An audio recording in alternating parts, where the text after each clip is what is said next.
Chapter 1572. Gu Mengmeng lowered her body and said, "So, I can only wait. Wait until 1,000 years later, when someone accidentally transmigrated like me, and coincidentally, she is willing to help me gather the 7 treasures to save Snake and Gregory." Samuel walked behind Wang Xiaoxin, held her hand and kissed the back of it, saying, "The messenger of the beast deity that you chose is not as smart as you." Wang Xiaoxin looked at him reproachfully, retracted her hand and pinched his waist, then walked to Gu Mingming's side and said, "Do you really think that you accidentally transmigrated and then coincidentally gathered the 7 treasures?" Gu Mengmeng was taken aback. She frowned slightly and shook her head instinctively. She could not figure out what was going on, but looking at Wang Xiaoxin's expression and listening to her words, she felt that it was not a coincidence. In this world, all coincidences are meticulously arranged by others. Wang Xiaoxin lowered her head and said bitterly, "Ever since you met Snake, you have already pushed the wheel of fate that I set. From the tear of the beast deity to the kiss of the ocean, then to the other 5 treasures, have you never felt as if there was a pair of hands pushing you forward, forcing you to do so?" Gu Mengmeng nodded. Every time she went to search for the 7 treasures, it was rarely voluntary. The tear of the beast deity was forcefully given to her by Snake to save her. The kiss of the ocean was to cure Qishuan's poison. Every time, there seemed to be a reason for it, just like what Wang Xiaoxin said, it was as if there was a pair of hands pushing her forward from behind. "But, Snake is your biological son, how could you bear to part with him?" Gu Mengmeng looked at Wang Xiaoxin in disbelief. She really could not understand. She clearly knew what Snake would have to face in order to obtain the tear of the beast deity. How could this mother be so heartless?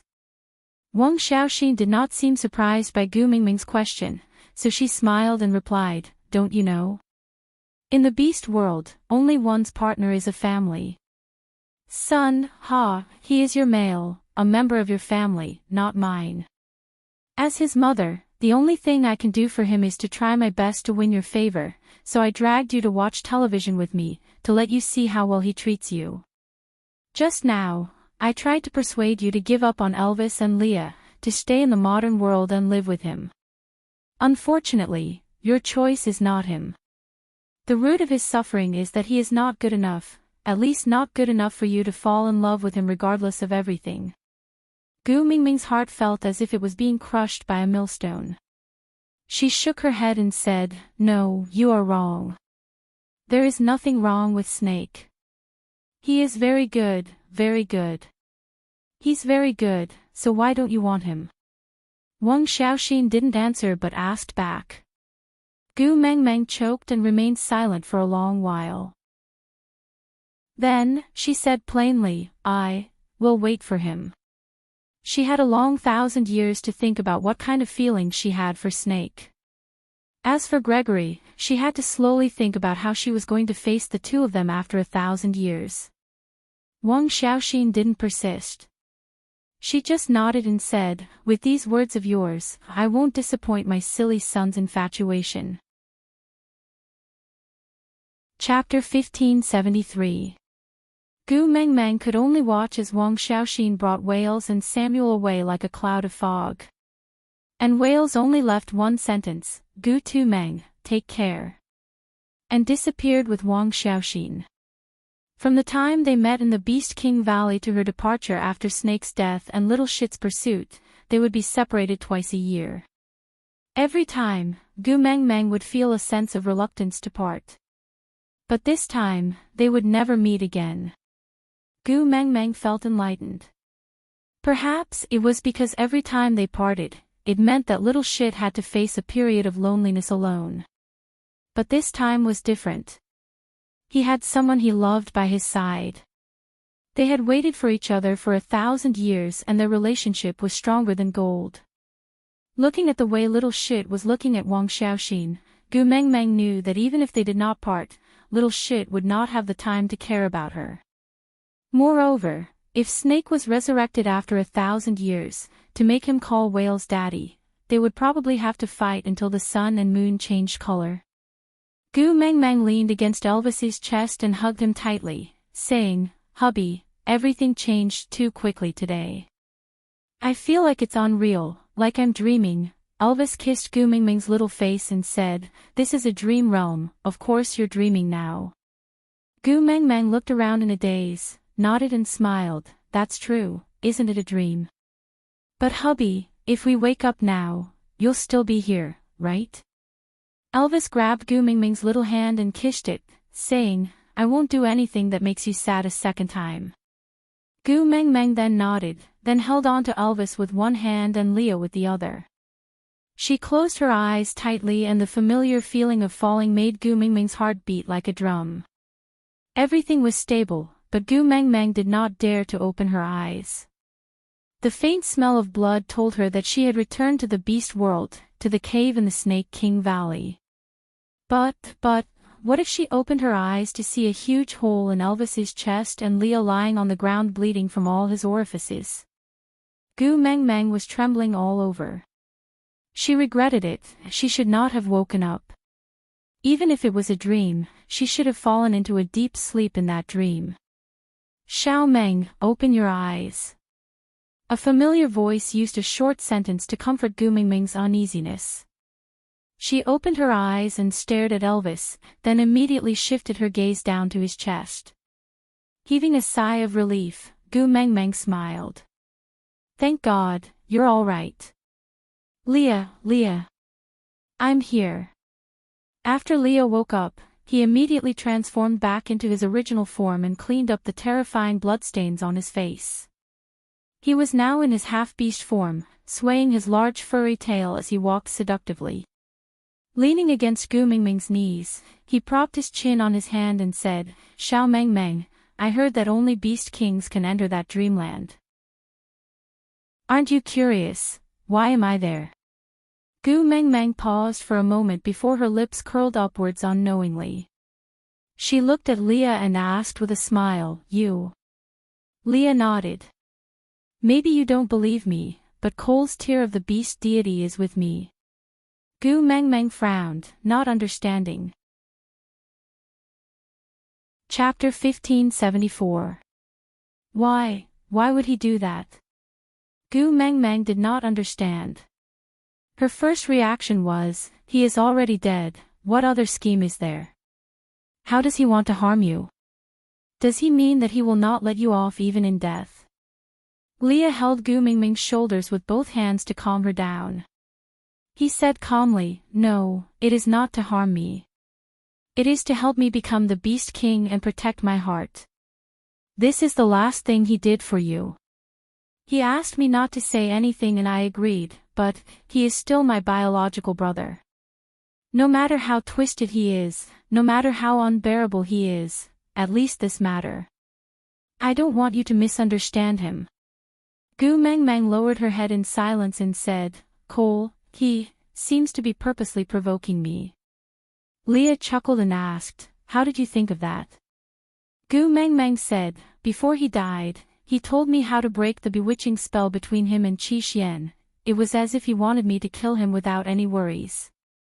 I was so angry at that time, but now that I think about it, it seems like he was purposely provoking me." Leah nodded and admitted, "Yes, he's right. He is really gifted and blessed by the heavens when it comes to provoking your hatred." Gu Mengmeng hesitated for a while before looking up at Leah and asking, "Did I kill the wrong person?" "No." Leah answered without hesitation. He hugged Gu Mengmeng and said, he was tired of living and only wished for death. Dying in your hands is already considered as seeking benevolence. Although to you, he may no longer be a heinous person, but to others in the beast world, he is still guilty of many crimes. By killing him, you have gotten rid of a scourge for the people. Gu Mengmeng touched the position of her heart and said, "But I still feel very uncomfortable. I did it because he killed you and Elvis, in a fit of anger, but now that you two are fine and he is dead, I feel like I killed a good citizen by mistake." Leah thought for a while and said, "Cole. Good citizen. It can't be, although he had his reasons, it is true that he tortured me all those years. And Elvis's tragic childhood also has something to do with him. Qi Xian was separated from your own flesh and blood, causing you to cry so miserably, it is also true. Any one of them is enough to be a reason to kill him. Leah placed Gu Mengmeng into Elvis's arms and held her shoulders with both hands. He looked straight into her eyes and said, I told you what Cole had done not to make you feel guilty, but to make you not hate him anymore. I have hated him for more than 10 years. I know how painful it is to hate someone. I don't want you to experience this pain, so, since he is already dead, then all the past will be written off, and the past will be forgotten. Forgive him and let yourself go, okay? Gu Mengmeng nodded slightly and said, all right, I don't hate him. Let bygones be bygones. Good girl. Leah smiled and nodded. Then, he kissed Gu Mengmeng's cheek and said, there's one more thing that I have to tell you in advance. What? Leah and Elvis exchanged glances before he slowly opened his mouth and said, the 7 treasures have been gathered and the doors of time and space have been opened. So the tear of the beast deity and love of the sky in your body are all gone. You don't have the powers of a beast king now. Just like when you transmigrated here, you are just a weak little female. So, if you meet with anything in the future, you cannot rush forward anymore. You have to hide behind Elvis and me obediently, understand? Aside from the topic, this was Cole's last wish but he could not get it. He wanted Gu Mengmeng to love him, but Gu Mengmeng did not love him. He wanted Gu Mengmeng to hate him, but Leah did not allow it. He wanted Gu Mengmeng to remember him, but how long could a stranger who did not love or hate him remember him? Chapter 1575. Gu Mengmeng tried to release her pressure and there was indeed nothing left. She chuckled and said helplessly, all right, the image of a grown woman is not suitable for me. Moreover, my 2 men are already beast kings, what's the use of pressure? Li's mood improved slightly when he saw that Gu Mengmeng was not disappointed, but there was a more important problem, that was, the love of the sky is also gone, so you will definitely be in a lot of pain when giving birth to this child, so, Gu Mengmeng clutched her stomach and glared at him, I won't say anything else, but if you dare to have any ideas on my stomach, I will fight you to the death. He knew it would be like this. Leah sighed helplessly and said, I know how much you treasure this child, how would I dare to have any ideas on her? What I want to say is, can't we see the situation of your era in the illusion realm? Since you are a beast deity now, can you send me into the illusion realm too and let me learn some childbirth-related medical skills? This way, when you give birth, your pain can be reduced to the greatest extent. Gu Mengmeng finally relaxed when she heard Li's words. She nodded slowly and said, oh, if that's the case, you should have said so earlier, you scared me. Leah poked Gu Mengmeng's little head and said, you didn't even listen to what I said to Elvis. We already said that we will not do anything that would make you sad a second time. Gu Mengmeng knew that she was being too petty, so she smiled and said, how could that be? I've taken your words to heart, really. Little liar. Leah scolded her, but his eyes were smiling. At least, she kept her promise of not abandoning them. As long as she did this, they would not mind how many times she lied to them about other things. Considering Gu Mengmeng's health, Leah did not immediately enter the illusion realm again, but started to cook first. Once they entered the illusion realm, they would unknowingly be in it for a few days, and Gu Mengmeng was pregnant now, so she could not be hungry. No matter what, he had to let her eat her fill first. Elvis placed Gu Mengmeng by the fire pit, intending to enter the cave to clean up and dispose of Cole's corpse, so that Gu Mengmeng would not feel uncomfortable. But once they entered the cave, they realized that there was not even a trace of blood on the floor, not to mention Cole's corpse. Elvis frowned and called out, Leah. Leah did not understand, so he put down the spatula in his hands and walked in. Seeing the situation in front of him, he exclaimed, eh. Although Gu Mengmeng was against it and did not want to see Cole's corpse, she could not resist her curiosity and followed in.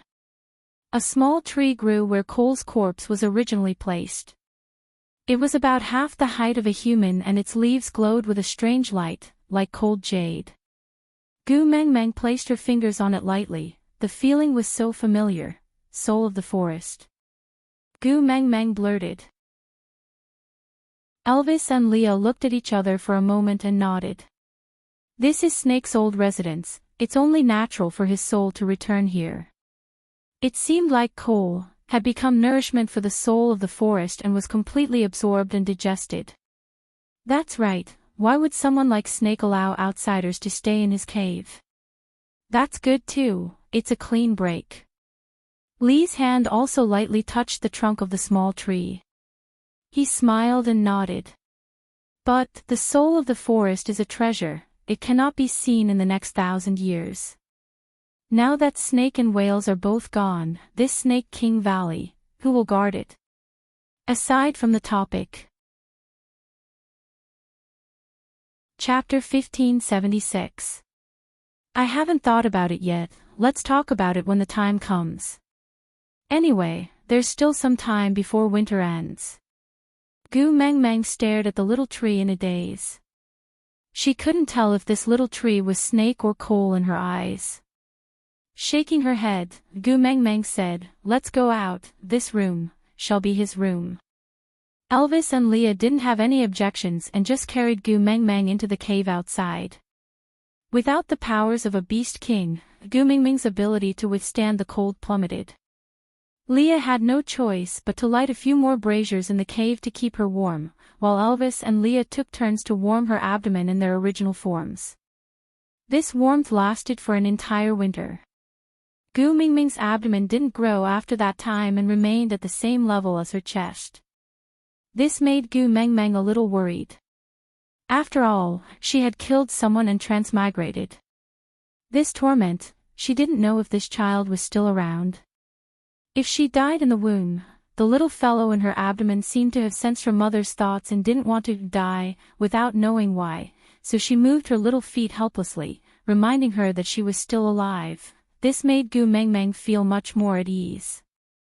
Elvis and Leah, who were always on tenterhooks but didn't dare to say anything, also calmed down. The snow that sealed the entrance of the cave was scattered from the outside. Gu Meng Meng was a little surprised. This was the Snake King Valley and no one should know that Whales had already left. Moreover, she had entered with great fanfare before winter arrived. In the eyes of the people in the beast world, there should be 3 beast kings, Gu Meng Meng, Cole and Elvis, as well as 2 5th-level beasts, Little Shit and Leah, guarding this place. Attacking the Snake King Valley at this time. Wasn't that the same as entering the toilet with a lantern, seeking death? Elvis carried Gu Meng Meng while Leah instantly flashed his sharp claws in front of Elvis. He had his usual faint smile on his face, just like a mask. But when they saw who it was, everyone was stunned. Qi Xian. Why are you here at this time? Gu Meng Meng jumped down from Elvis's arms and walked to Qi Xuan's side. She patted the snow off his body and said with some heartache, "It's almost winter but the snow hasn't stopped. It must be very cold, don't tell me something happened to Zacharias." Qi Xian shook his head and remained silent for a moment before saying, "Something happened to him, right?" Qi Xian didn't understand. Cole. Qi Xian stared straight at Gu Meng Meng, waiting for her answer. Under Qi Xuan's gaze, Gu Meng Meng nodded. I killed him." Qi Xuan's expression was indecipherable. He just hugged Gu Meng Meng and said, "I knew this day would come. But Mom, I still feel very uncomfortable." Qi Xian. Chapter 1577. He was the one who told me that it doesn't matter if I hurt others or myself. The bottom line is to not let you cry.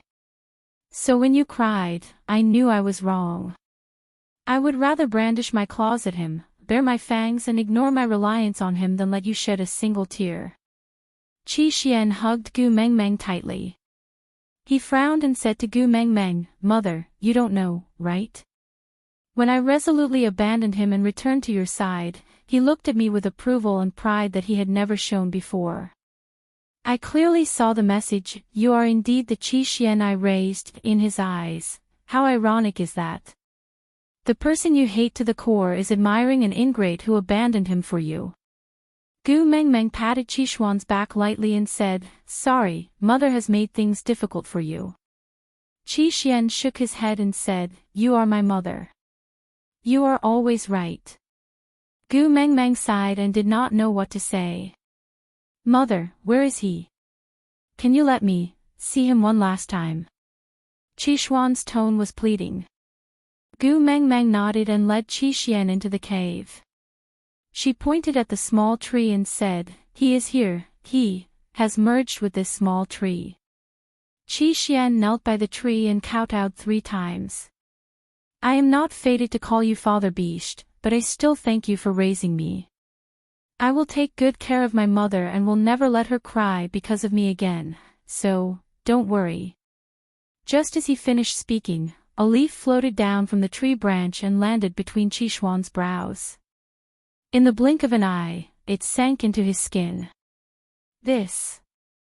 Gu Mengmeng was puzzled. Leo leaned against the entrance of the cave and could not help but laugh when he saw this scene. "All right, don't bother thinking about it anymore. He has already chosen the person guarding the soul of the forest." "What? No, Qi Xian is only a 2nd-level beast, how can he guard it?" Gu Mengmeng was really worried. Once the news of the soul of the forest being here was leaked, the beast world would be in chaos. Gu Mengmeng could not be at ease leaving Qi Xian in such a position. Leah chuckled and asked, "Have you forgotten how much effort we had to put in to obtain the soul of the forest in Zacharias? Elvis and I almost died there. In the entire beast world, how many could match up to Elvis and I in battle?" But Gu Mengmeng was still worried. Qi Xian hugged Gu Mengmeng and looked at the little tree. "Mom, you were afraid that he would lead me astray in the past, so you didn't let me near him. Now, I'm afraid that he won't have the chance to mislead me anymore. So, let me accompany him, take it as repayment for his kindness in raising me. After all, I'm a wolf. Not repaying kindness isn't the style of our wolf clan." As Qi Xian spoke, he looked at Elvis, as if waiting for Elvis to speak up for him. In the end, Elvis shrugged his shoulders and laughed coldly. "There's no use looking at me. I'm afraid of my wife." Qi Xian looked at Elvis with a speechless expression and said, "You're really acting so righteously." Elvis hugged Gu Mengmeng and raised his chin. "I'm afraid of my wife, but I'm proud." Gu Mengmeng pinched Elvis, not knowing whether to laugh or cry. "Don't spout nonsense in front of the children." Chapter 1578. Gu Mengmeng shook her head and gently caressed Qixuan's little face. "My son has grown up and has his own views and sense of right and wrong. I can no longer impose my own subjective views on him." "Mom," Gu Mengmeng held Qixuan's little hand and patted it. "Little Xian, go ahead and do what you want to do. Mom supports you." Qi Xian didn't expect Gu Mengmeng to be so easy to talk to. He felt very uneasy and even thought that if Gu Mengmeng cried because of this, he would immediately surrender. No matter what he thought, he couldn't let his mother cry one more time. But his mum actually said she would support him this time. "Thank you, Mum." Qi Xian hugged Gu Mengmeng tightly. The turbid air that had been pressing against his chest for a long time was finally released at this moment. The family of 4 enjoyed about 10 days of warm time. On the 11th day, the snow sealing the cave had completely melted. This meant that winter was over. Although Gu Mengmeng was still the saintess of the snake tribe, without Snake's protection mark, she could no longer command the snake tribe. The members of the snake tribe still respected her, but they would no longer gather around her. So, as the snake tribe awoke from their hibernation, they gradually swam out of the Snake King Valley. Without words, their instincts told them that their Snake King and that demigod had already left. Without the Snake King Valley, they would only become a target for everyone, a piece of juicy meat in everyone's eyes. If they did not leave, they would not have the ability to protect themselves. But this was also good. This way, they would no longer have to worry about news of the soul of the forest being leaked. Let's go too. I still need to go to a few more places and arrange for some people to guard the 7 treasures. Gu Mengmeng snuggled in Elvis's arms. She placed one hand on her stomach and the other gently tugged at Qi-Xian. Qi-Xian smiled, as if he was a child who had grown up overnight. He was mature and steady, not letting Gu Mengmeng worry. "Mom, let me send you out." "Yeah." Gu Mengmeng still could not bear to part with this son. But since she had already said she would support him, she had to learn to let go. After leaving the cave, Gu Mengmeng was a little stunned. She could not believe everything in front of her. This was practically Zacharias in the past. Crimson vines had covered the entire valley at some point in time. They looked tender and beautiful like fire, but they exuded a dangerous aura. Gu Mingming's hand that was caressing her tummy tightened. Back then, Elvis and Leah had almost been wrapped up into 2 silkworms and she had risked her life to save them. Now, not only did she lose the tear of the beast deity, she was also pregnant. How was she going to get out? Leah easily saw through Gu Mingming's thoughts. He tapped Gu Mingming's little nose and said, "Snake's blood is hidden in these vines. Do you think he would hurt you?" Gu Mengmeng was taken aback. She walked down from Elvis's arms doubtfully and reached out to touch the blood-colored vines. A small string of blood vines wrapped around Gu Mingming's wrist gently and carefully, following the back of her hand to wrap around her ring finger. Then, the vines broke and blood flowed onto Gu Mingming's ring finger. Within a breath's time, the blood had seeped into Gu Mingming's skin, forming a red tattoo. It was in the shape of a small snake, coiling around Gu Mingming's finger like a ring. Chapter 1579. He said he would only propose once, and that meant it. Even if she did not agree, he still put the ring on her finger. There was no other communication, but Gu Mengmeng could hear Snake telling her in a tone that did not allow anyone to interfere, "Hold on to this mark for now, wait for me to come back and put the real ring on your finger personally. If you dare to take it off, I will kill Elvis and Leah." She walked into the area of the blood vines boldly.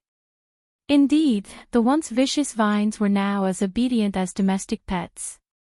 Elvis pulled Gu Mengmeng back into his arms and said, "Winter has just ended and the ground is cold. You are pregnant, don't walk off by yourself." Gu Mengmeng did not struggle. Her body was much weaker than when she had the tear of the beast deity, so she stayed in Elvis's arms obediently, resting her little head on his shoulder. She smiled and asked, "I still remember that time in Zacharias, that blood vine cut my palm and only stopped attacking when it touched my blood. Do you think it was because little shit is close to me and recognized me, so he showed mercy?" Leah sneered and replied, "Before Wabi-I awakened, his memories were completely separated from Wales. How could he recognize you?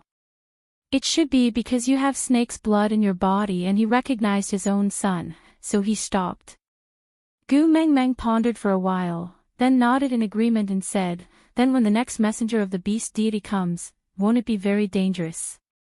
Snake's bad temper, he even beat up his own father for over 800 years.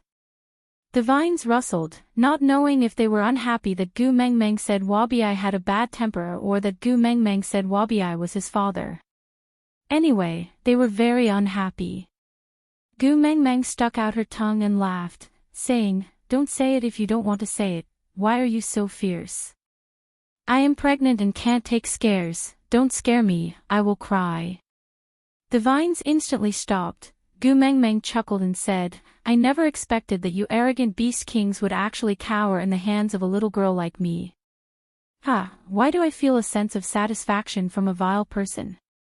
Leah poked Gu Mingming's little head and said, you also know you are a vile person. You only know how to use your tears to scare us. But, just say it. If you really dare to cry, I won't forgive you. Gu Mengmeng smiled sweetly and was not angry at all. She snuggled back into Elvis's neck, her mood exceptionally good. When they reached the entrance of the Snake King Valley, Qi Xian stopped in his tracks and said, "Mom, I will take over the stray beast camp as the stray beast young master. My original territory had been snatched away by Kanwu, so I couldn't possibly fight with my own younger brother over the territory, nor was I willing to leave the Snake King Valley, so I would move the stray beast camp outside the Snake King Valley. The valley is guarded by the blood-red vines, and I will lead the stray beasts to suppress the situation outside. It will definitely be safe. As for the new messenger of the beast deity that you're worried about after 1,000 years, let's leave it to fate then. I think you don't have to think too much about it. Moreover, Snake is more anxious to see you than anyone else. If it was really someone you sent, not only would he not make things difficult for you, he might even take the initiative to pluck that tree and send it to them."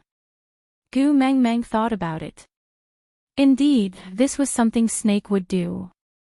Hugging her own son, Gu Mengmeng reminded him, "No matter what happens, don't bear it alone. You still have 3 brothers, your father the Wolf King and Daddy Leah the Fox King. Most importantly, you still have a mother who is the beast deity. Understand?" Digression, today's update has ended. Chapter 1580. Qi Xian smiled and nodded. "Yeah, he taught me how to make use of all the resources to achieve my goals. Moreover, I know how to bully others the best." Gu Mengmeng knew who the Qi Xian was referring to was but did not say it out loud. Death was like an extinguished lamp.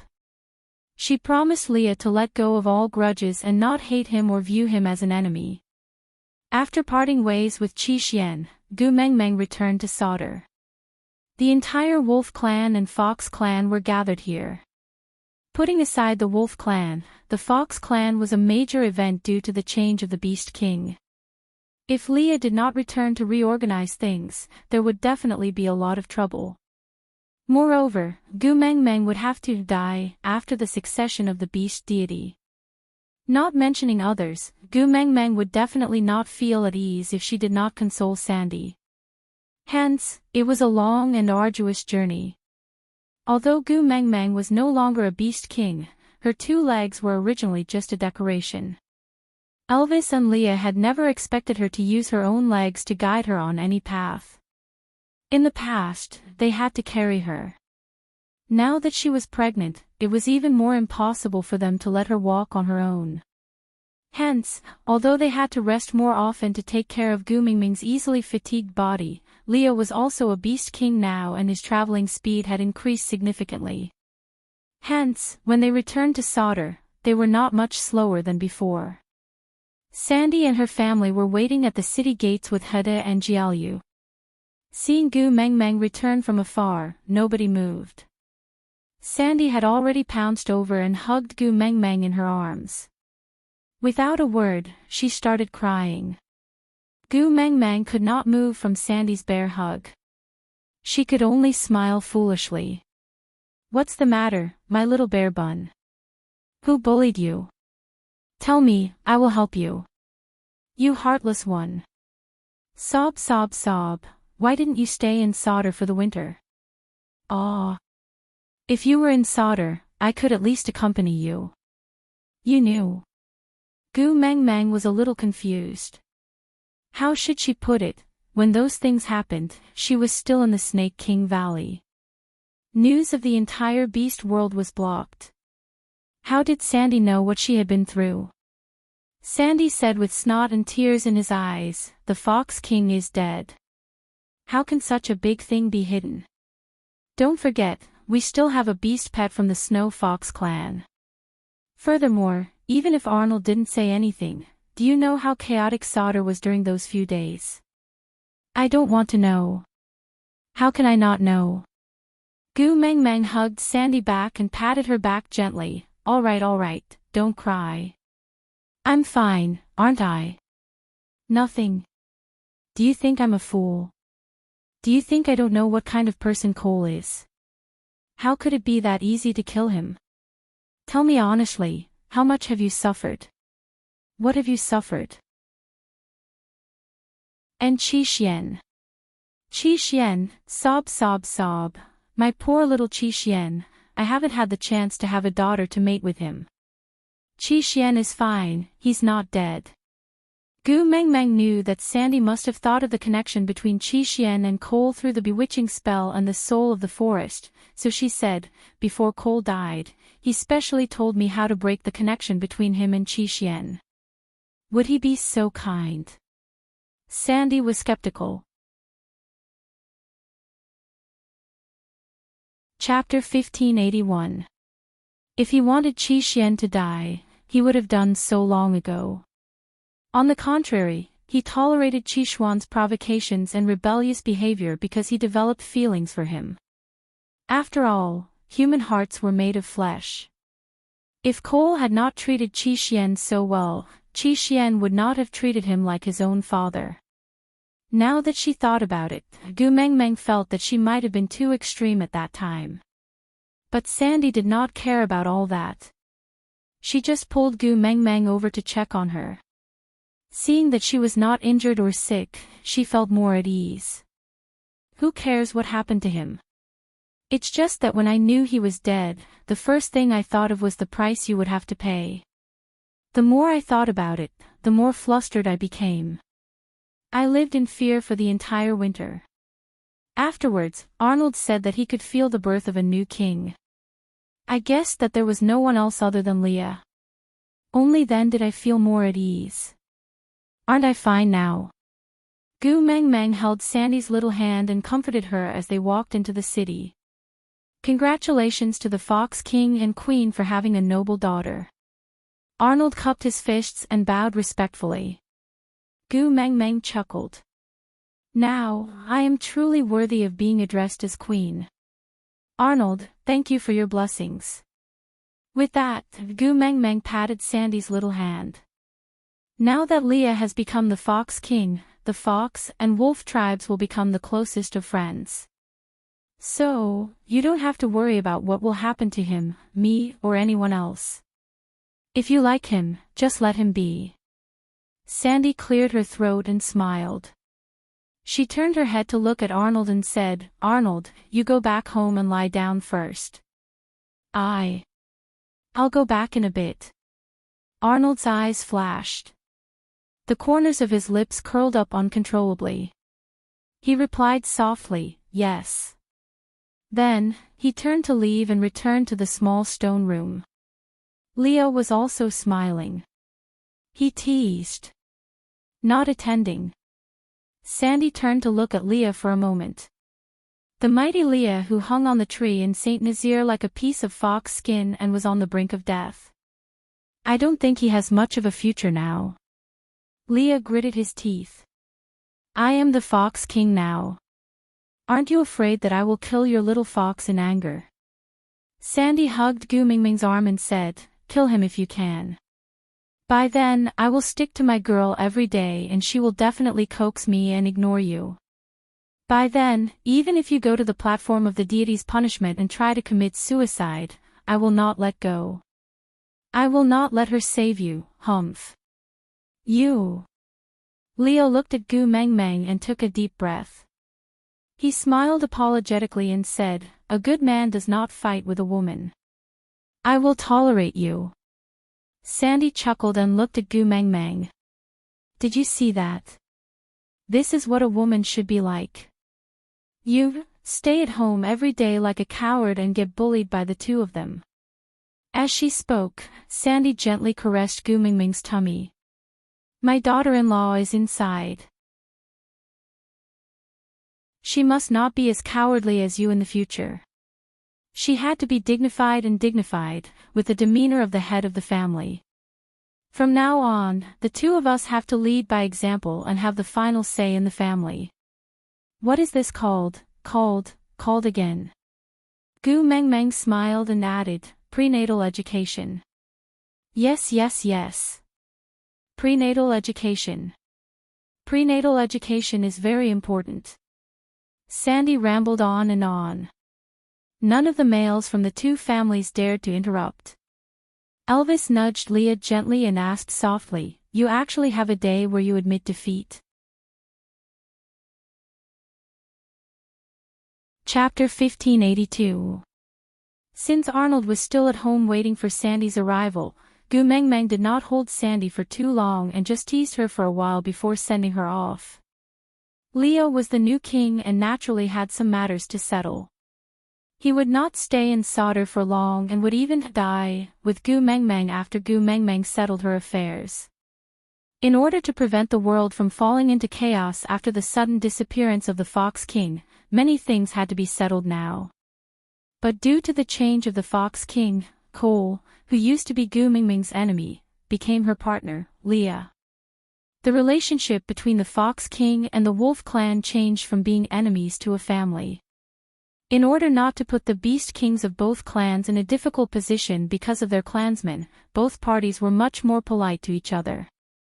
As time went by, they developed many true friendships. Although they were not as close as Elvis and Leah, they were still very harmonious and got along well with each other. Although Lee's methods were much gentler than Cole's, they were after all learned from the same system. Many times, they achieved the same results through different means. It was just that he cared about Gu Mengmeng's feelings. Leo was more lenient and did not use the simple and violent methods in the past. Instead, he used the carrot and stick strategy. Although it was a roundabout way, with Elvis's cooperation, the matters in Sauder did not take up too much time. Before the monsoon season ended, Leah and Elvis had already arranged everything. Oraton's injuries had already healed before winter, but because Gu Mengmeng did not stay in Sauder for the winter, he stayed in the stone castle alone as a guardian beast. There was food originally prepared by Elvis in the stone castle and it was enough for him to eat alone. But although he did not have that kind of relationship with Gu Mengmeng, he was still a member of the family. Hence, when Gu Mengmeng left Sauder, Oraton followed her. Sandy's eyes were red as she held back her tears and said, "Girl, we agreed that the one in your tummy must prioritize our son as the first partner in the future. So, after you give birth, you must come back to see me, or else. I will cry myself to death." Gu Mengmeng hugged Sandy and patted her back, coaxing her gently, "All right, my little bear bun. You're already a mother, why do you still cry so much? You're still the same as when we first met. You haven't matured at all. I don't care. If you don't agree, I won't let go." Sandy's eyes were rimmed red, like a child who had to buy a toy no matter what, and Gu Mengmeng was her most beloved toy. Gu Mengmeng shook her head helplessly and said, all right, after I give birth, I will definitely bring her over to let you, my future mother-in-law, take a look, all right?" Sandy stretched out her chubby little hand with her pinky and said, "Pinky promise." "All right." Gu Mengmeng also stuck out her pinky and hooked it with Sandy. "Do you believe me now?"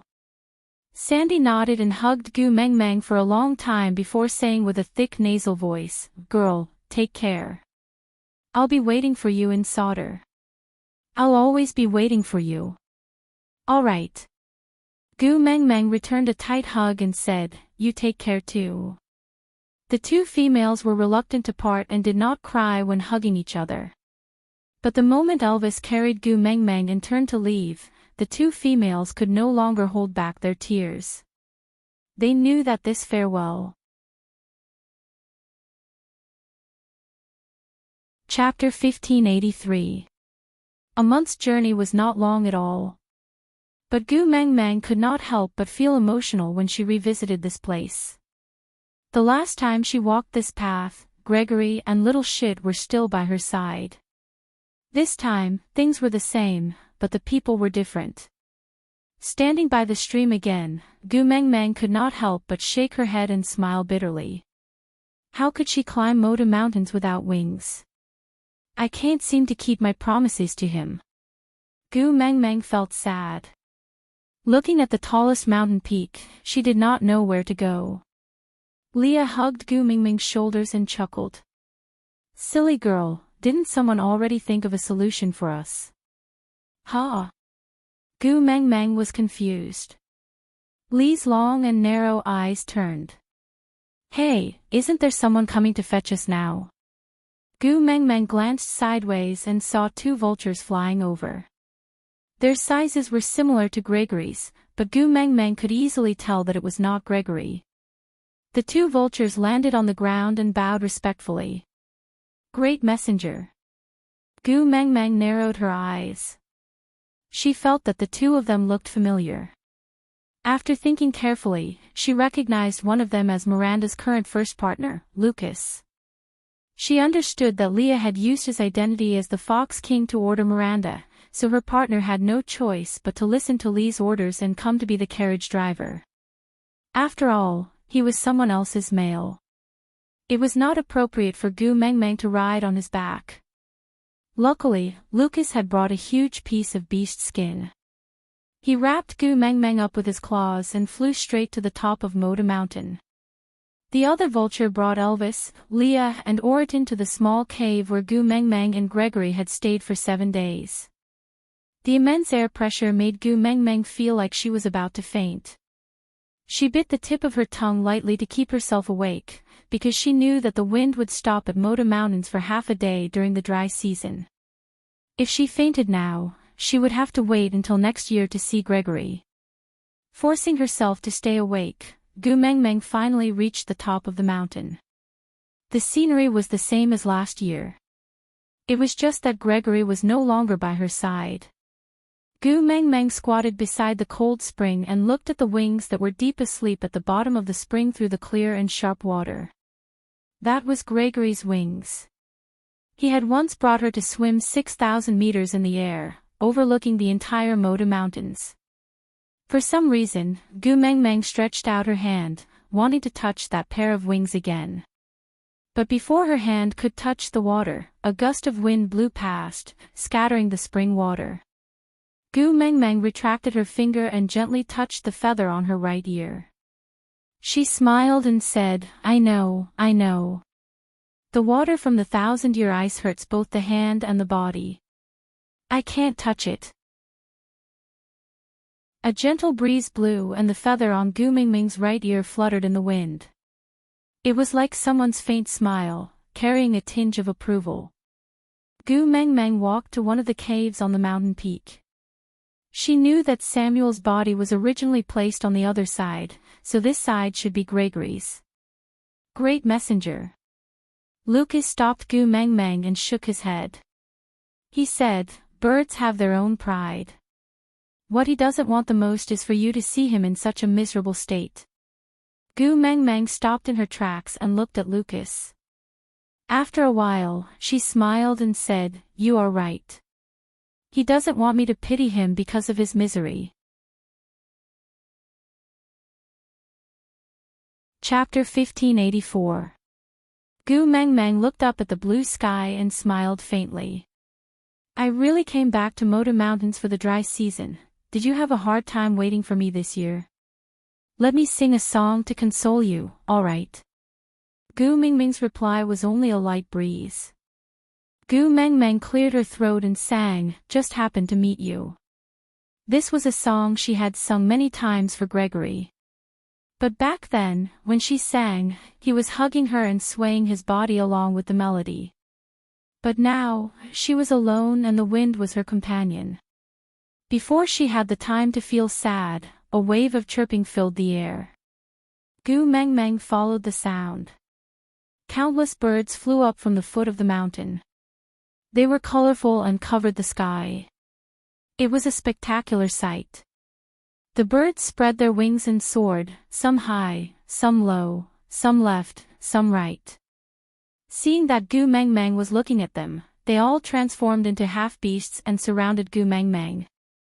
Then, they started singing the melody without words.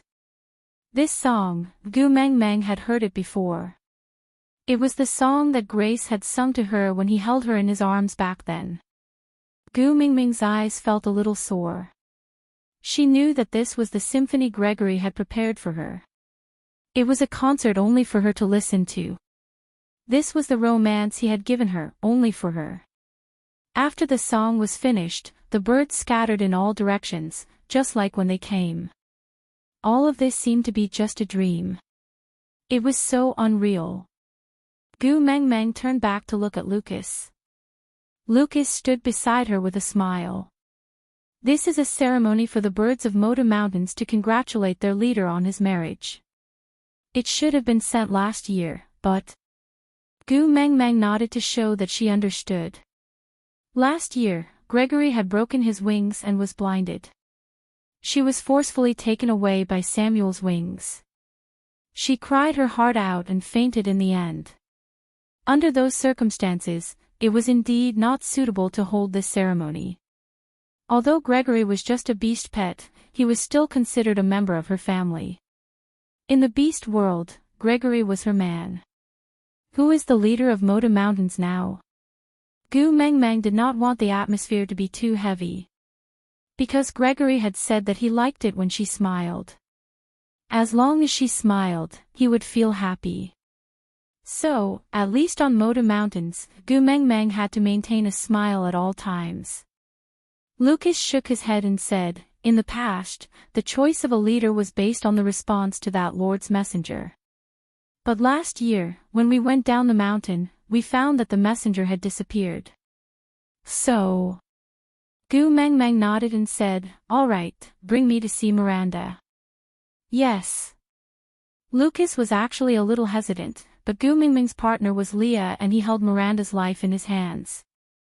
He really did not dare to defy Gu Mingming's orders. Moreover, she was someone Gregory had been protecting with all his heart. Now, Gregory was the guardian of the Moda Mountains.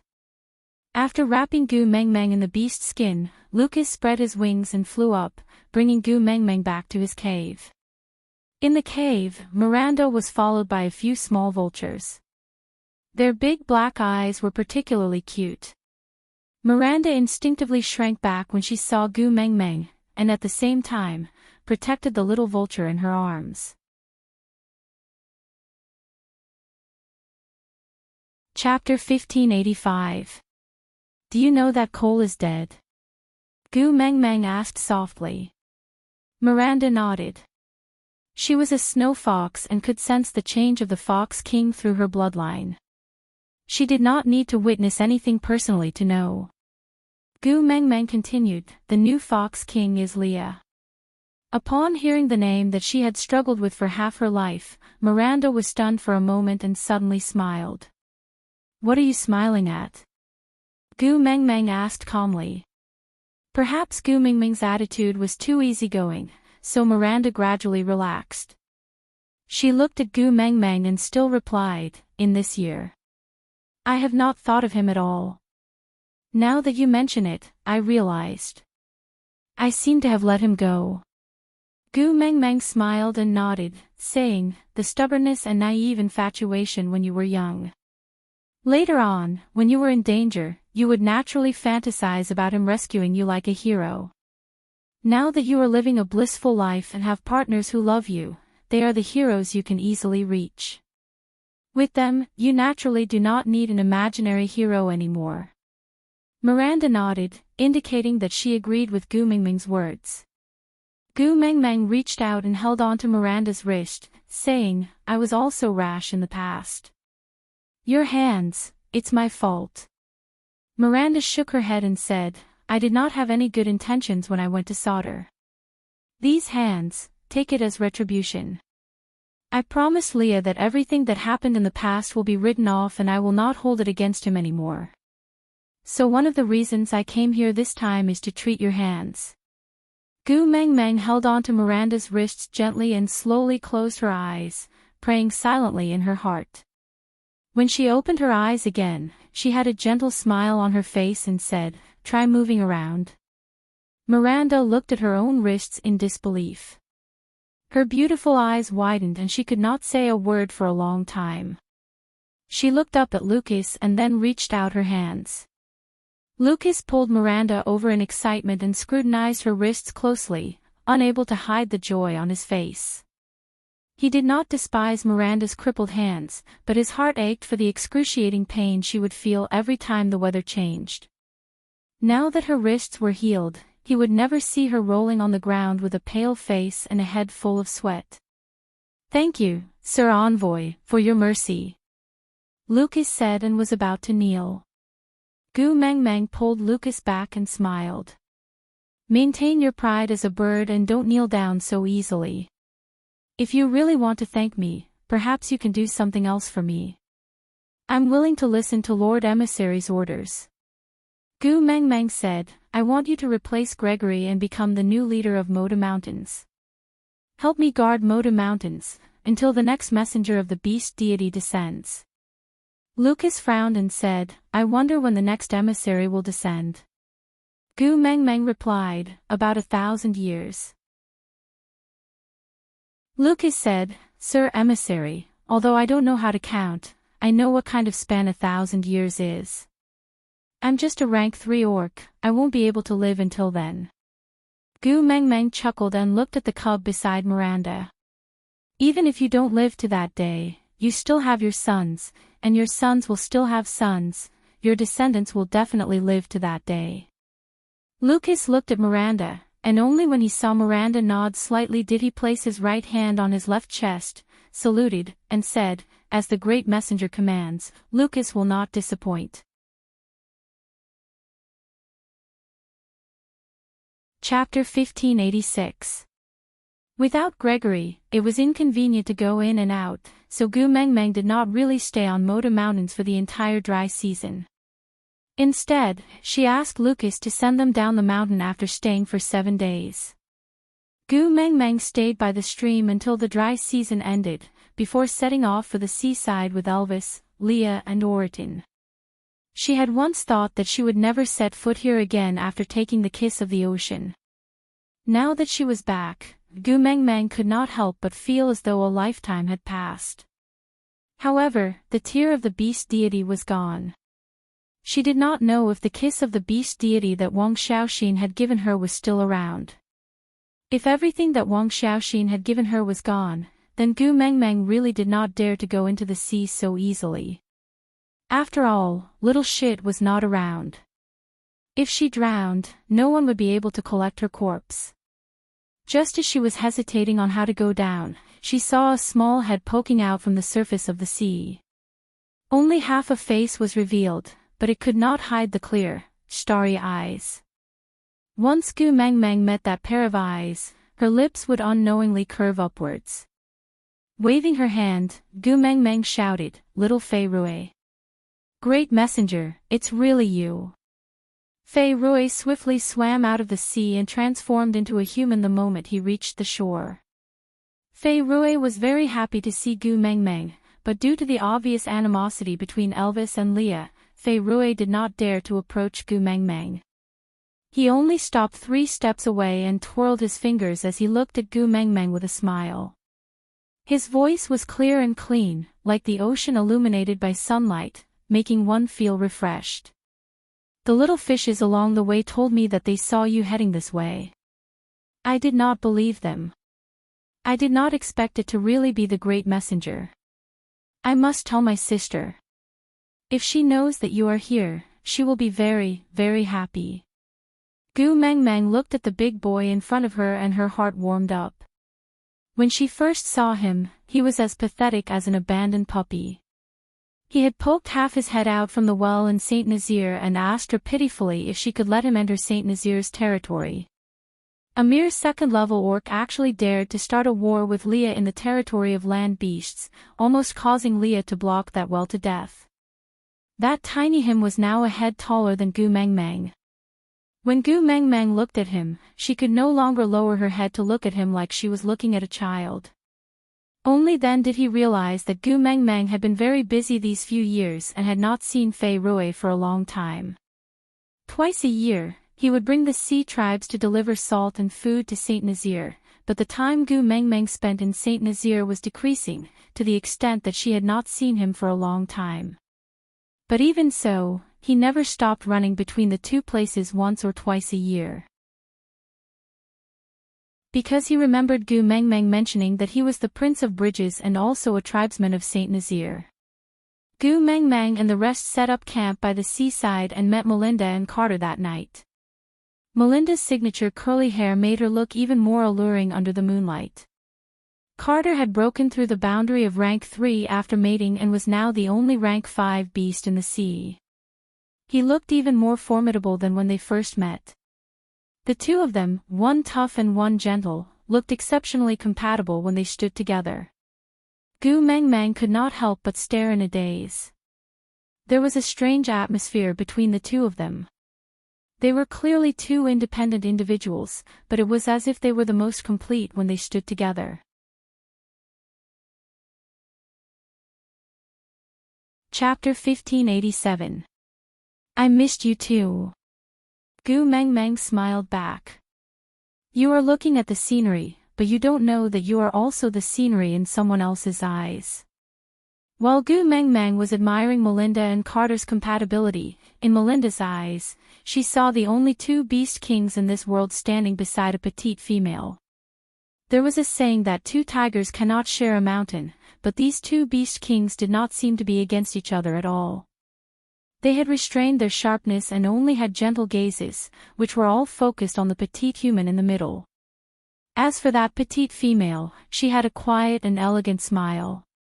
Her belly was bulging but not bloated, and she exuded a gentle motherly radiance. It was not dazzling, but made one unable to shift their gaze away. Gu Mengmeng noticed that the pearl earrings on Melinda's ears had become a pair. She had accidentally discovered one among the food Fei Rui brought back, while the other, "Your earrings are very beautiful," Gu Mengmeng praised without holding back. Melinda blushed and lowered her head. She glanced at Carter and pouted sweetly. I told him to find a similar one and polish it, but he refused to listen. He stubbornly searched the entire ocean to find this one that looked exactly the same. You don't even know that just because he brought the children to search for pearls, many tribes thought that we were invading them. We fought many ridiculous battles. Children? Gu Mengmeng asked with a smile. Melinda blushed and nodded. Bridges is now the strongest tribe in the ocean world. Because of the name bestowed by the messenger of the beast deity in Carter, a 5th-level beast, holding down the fort, and the fact that we are not restricted by race, many members of the ocean tribes who lost their tribes came to seek shelter. These 3 years, we have also given birth to many children, so... Gu Mengmeng looked at Melinda's blissful smile and felt a sweetness in her heart. When she had first established the Bridges tribe, she had only wanted to give Melinda and Kate an opportunity. It was like planting a seed in the soil. Now that she saw that the seed had grown into a towering tree, she felt gratified. Melinda and Carter invited Gu Mengmeng and her family to the ocean, but Gu Mengmeng rejected them. Even if Elvis and Leah were beast kings now, the bottom of the sea was not a place where they could unleash their powers. She did not want them to worry, nor was she willing to risk the baby in her stomach, so she went straight to the point. The kiss of the ocean has returned to the ocean. Melinda nodded and said, yes, it is coincidentally within Bridges' territory. My brother has already sent someone to Saint Nazaire to deliver the news. Perhaps the messenger is still on the way, but you guys have already arrived. Gu Mengmeng smiled and nodded. Within your territory, that's great, I have something to ask of you. Please instruct me, great emissary, Melinda said. Gu Mengmeng instinctively looked at Carter before he replied, Melinda is the head of the household, I listened to her. Gu Mengmeng was suddenly enlightened. How could she have forgotten that in this world, only females had the right to speak? Don't even beast kings like Elvis and Leo listen to her, much less Carter. Chapter 1588. Melinda held Gu Mengmeng's hand and smiled sincerely and warmly. Have you forgotten, great messenger? Bridges is your affiliated tribe. Your words are like the will of God. We will never reject you. Gu Meng Meng shook her head. I am not giving orders as the messenger of the beast deity. I am asking for your help as a friend. Melinda did not understand the difference between the two. Gu Meng Meng was Gu Meng Meng, the messenger of the beast deity and her friend. No matter which identity she used, she was still Gu Meng Meng. As long as Gu Meng Meng said it, Melinda would not refuse. But she did not try to defend herself. She just smiled and nodded. All right, as a friend, I will agree to your request. Gu Mingming's heart relaxed after the official matters were settled. On the first night, Gu Meng Meng stayed at the seaside. Melinda and Carter led the mermaid tribe back to the deep sea. Waves of mermaids started blowing bubbles, which gathered together to form a huge bubble. Countless mermaids worked hard for the entire night and finally completed it the next morning. A huge bubble covered the corals. The seawater was a vacuum and the bubble was filled with oxygen. This allowed Gu Meng Meng and the rest to move around freely in the sea. After preparing all these, Melinda returned to the shore and invited Gu Meng Meng into the sea. Melinda's hospitality was hard to reject. Gu Meng Meng thought that since she was revisiting an old place, it would be a pity if she did not enter the first stop to search for the 7 treasures. Since there was a solution now, Gu Meng Meng was naturally willing to go. Elvis and Leah had never gone into the deep sea before. The last time Gu Meng Meng came, Little Shit had accompanied her. The two of them had been waiting by the shore. This was a rare opportunity, so they naturally had to accompany her. Melinda, Carter and Pei Rui each blew a bubble the size of an astronaut's helmet over the heads of Gu Meng Meng and her family. Oratin looked rather pitiful without anyone to take care of him. Without an oxygen mask, he could not go into the water. But it was normal not to bring him along since it was a family trip. So he sat by the shore without any expression. He just watched Gu Meng Meng quietly, completely forgetting about him in her excitement. Anyway, it was not the first time. Oratin should be used to this kind of life. Aren't you going down? Pei Rui's large eyes shone with a clear light as she looked at Oratin timidly. Oratin looked at Gu Meng Meng. Seeing that she had heard Pei Rui's words, he turned around to look at her. When their gazes met, Gu Meng Meng smiled until her eyes curved into crescents. Why not? The seabed is so beautiful, let's go together. Oratin nodded his head expressionlessly, replying with a stiff yes. Pei Rui immediately blew a huge bubble over Oratin's head, then pushed him towards Gu Meng Meng's side. As he pushed, he said, "You are good at everything, just that your personality is too awkward. If you want to go, just say it. If you don't say it, who will know that you want to go?" Oratin turned his expressionless face to the side and said coldly, "I didn't say whether I wanted to go or not. She's the head of the family and I'm the guardian beast. I'm just following orders." Liar. Pei Rui's little nose was raised to the sky. He was no longer the little mermaid whose legs would cramp the moment he saw Oratin. After spending so many years together, he was already used to his zombie-like face. Moreover, he was very clear that although Oratin looked fierce, he was more loyal than anyone else. When he said that he would not let anyone bully him, he really did it. Aside from the topic.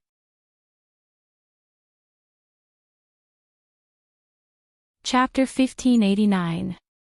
Although they did not spend much time together, Oratin would always inquire about Pei Rui's management in Saint Nazaire every time he returned.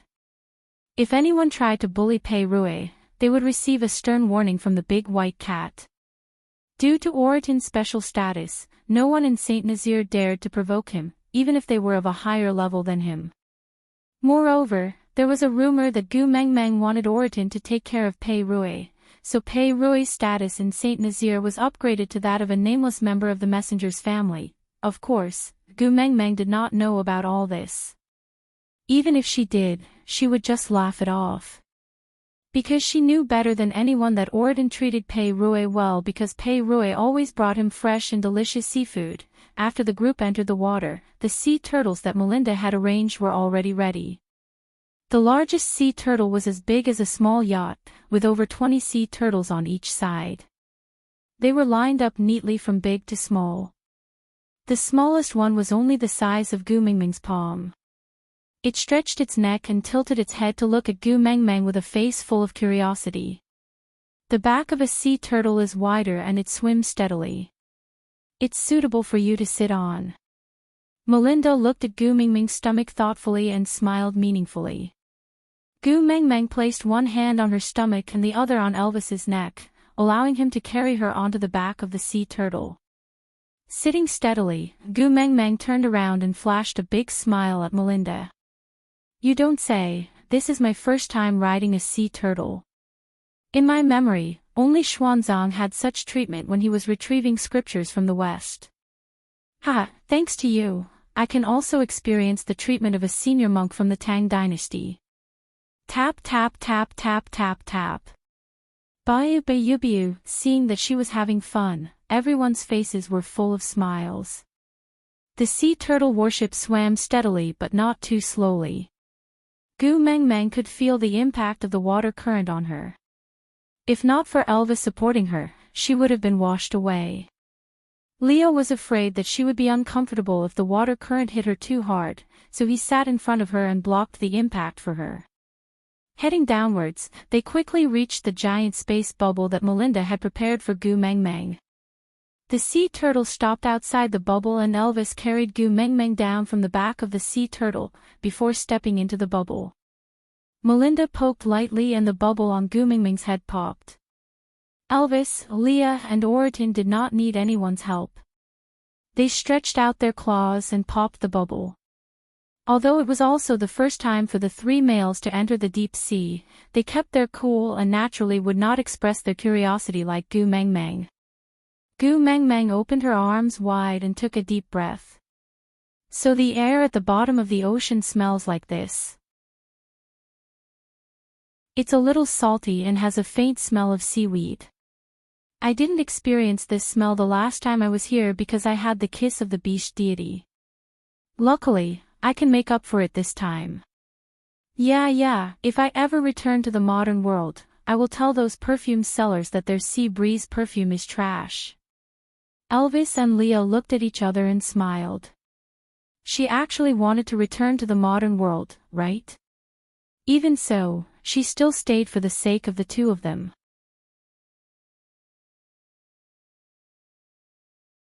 Chapter 1590. Melinda held on to Gu Mingming's arm and said, if you like it, you can stay here for a few more days. I will ask the mermaids to take turns blowing air into this place. I guarantee that you will have an endless supply of deep-sea air. All right. Gu Mengmeng agreed readily. After all, the arrangements for the Kiss of the Ocean required time and she had to stay here for a few days. Without water, the living corals quickly turned into dead corals. They no longer had the furry feeling they had when they were alive. Instead, they had a metallic luster and were as red as blood, giving off a luxurious vibe. Fortunately, this was the deep sea and it had not been overdeveloped by the modern world. So the corals were not considered precious items. Otherwise, Gu Mingming's heart would ache to see such a waste. The air bubble did not cover a large area, but there were 4 to 5 corals in total. Each of them was as tall as Elvis and had a thickness that 3 people could surround. Gu Mingming's eyes sparkled as she circled the corals. Melinda also followed Gu Mingming's gaze and sized up the corals. She really could not see anything different about them and could only ask, what's wrong with these corals? Is there anything special about them? Gu Mengmeng held onto the corals with one hand and supported her waist with the other. She tilted her head to look at Melinda and asked with a smile, Melinda, do you have many of these corals in your ocean? Melinda didn't understand, so she nodded. Gu Mengmeng rubbed her little hands together and asked again, then, can I break off some of them to make a string of beads? Melinda thought Gu Mengmeng wanted to say something else. Was there a need to discuss such a small matter with her? Chuckling, Melinda held on to Gu Mingming's wrist and said, "Great messenger, how many times do I have to say it before you remember? This is your tribe and everything here belongs to you. You can break as many as you want, no one will care." "Really?" Gu Mengmeng grinned and said, "Then I won't stand on ceremony. I want to make a few more string of beads, one for myself and one for my daughter, and one for you and Sandy." "Me too." Melinda was elated. Previously, Carter had made an earring for her, and later on, Carter had made a second one for her to make a pair. There were many pearls in the deep sea, but she was the only one with such a pair. Now, even if many people did not recognize Carter, they would recognize the earrings on Melinda's ears. Once they saw this pair of earrings, they would know that they were from the messenger's tribe. Now that Gu Mengmeng wanted to make the bracelets and she also had a share, she was naturally very happy.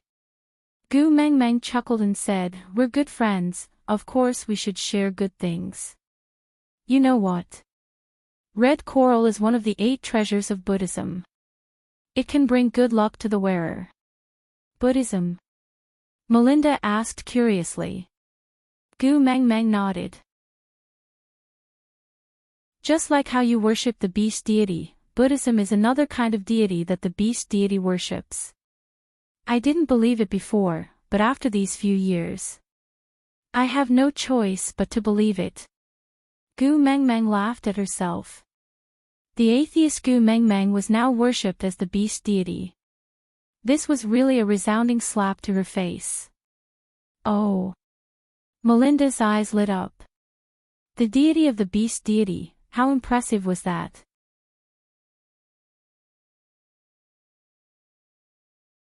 Chapter 1591. With his permission, Gu Mengmeng started to instruct Elvis and Bulai to break off the corals, then use their sharp claws to cut them into small pieces, before slowly grinding them into a round shape. Fei Rui's technique of spitting water needles had already been perfected. One by one, he accurately pierced a small hole in the center of each coral bead without any deviation. After the beads were all polished, the problem was how to string them together. On land, they could use vines to make a rope, but this kind of rope could not withstand the corrosion of seawater and would definitely break after a long time in the water. If they were to use hair, it would be too thin, ugly and hard to fix. Just as Gu Mengmeng was in a dilemma, Melinda gave a better suggestion. She said that there was a type of shellfish at the bottom of the sea. The flesh on the inside of the shell was coiled up, and after the flesh was removed, the tendons would be left. They were elastic and flexible, and could withstand the corrosion of seawater. The only problem was that this type of shellfish fed on venom. Usually, it would be used to capture poisonous fishes to eat, so it was highly toxic. Not to mention normal people, even a 5th-level mermaid like Carter would not go near it unless he had no other choice. If it was in the past, this matter was easy to handle. Gu Mengmeng had snake's tear of the beast deity on her, so she was immune to all poisons. A mere little shellfish could not do anything to her. But after Wang Xiaoxin left, all the special buffs on her had been reset. Not to mention poisonous shellfish, even a mosquito might be able to bite her to death. Risking her life for jewelry, Gu Mengmeng weighed the pros and cons and felt that it was not worth it. Leah held onto Gu Mengmeng's shoulders and smiled. "Did you forget again? You have 2 omnipotent males. But it's poisonous." Gu Mengmeng shook her head. Leah chuckled. It's been so many years, haven't you gotten used to the beast world style? Females just need to give orders. Males have to think of how to complete them." Gu Mengmeng still shook her head. "I don't want my males to risk their lives for a piece of jewelry. Forget it, I'll think about whether there are any other alternatives." Leah sighed and placed both hands on Gu Mengmeng's shoulders. He lowered his head to accommodate her height and looked into her eyes. "Have you forgotten who I am? You are Leah." Gu Mengmeng looked at Leah in confusion. "What else?" Leah asked with a smile. Gu Meng Meng blinked her eyes and said, "An." Leah sighed and said, "All right, one pregnancy makes one foolish for 3 years. Seeing that you went offline because of my intelligence, I will kindly remind you. I am the most talented witch doctor in history. Detoxification is my specialty." Ha! Gu Meng Meng tilted her head, looking confused and innocent. Leah smiled as he tapped Gu Meng Meng's little nose. "I'll be sad if you don't trust me when you're in trouble. It feels like a hero has no place to use his skills. How miserable." Gu Meng Meng burst out laughing and said, "It's not that exaggerated. I just can't bear to see you and Elvis get hurt." Leah kissed Gu Meng Meng's forehead and said, "Your reluctance certainly makes me feel warm, but Gu Meng Meng, I urgently need to show you my abilities. I look forward to you relying on me."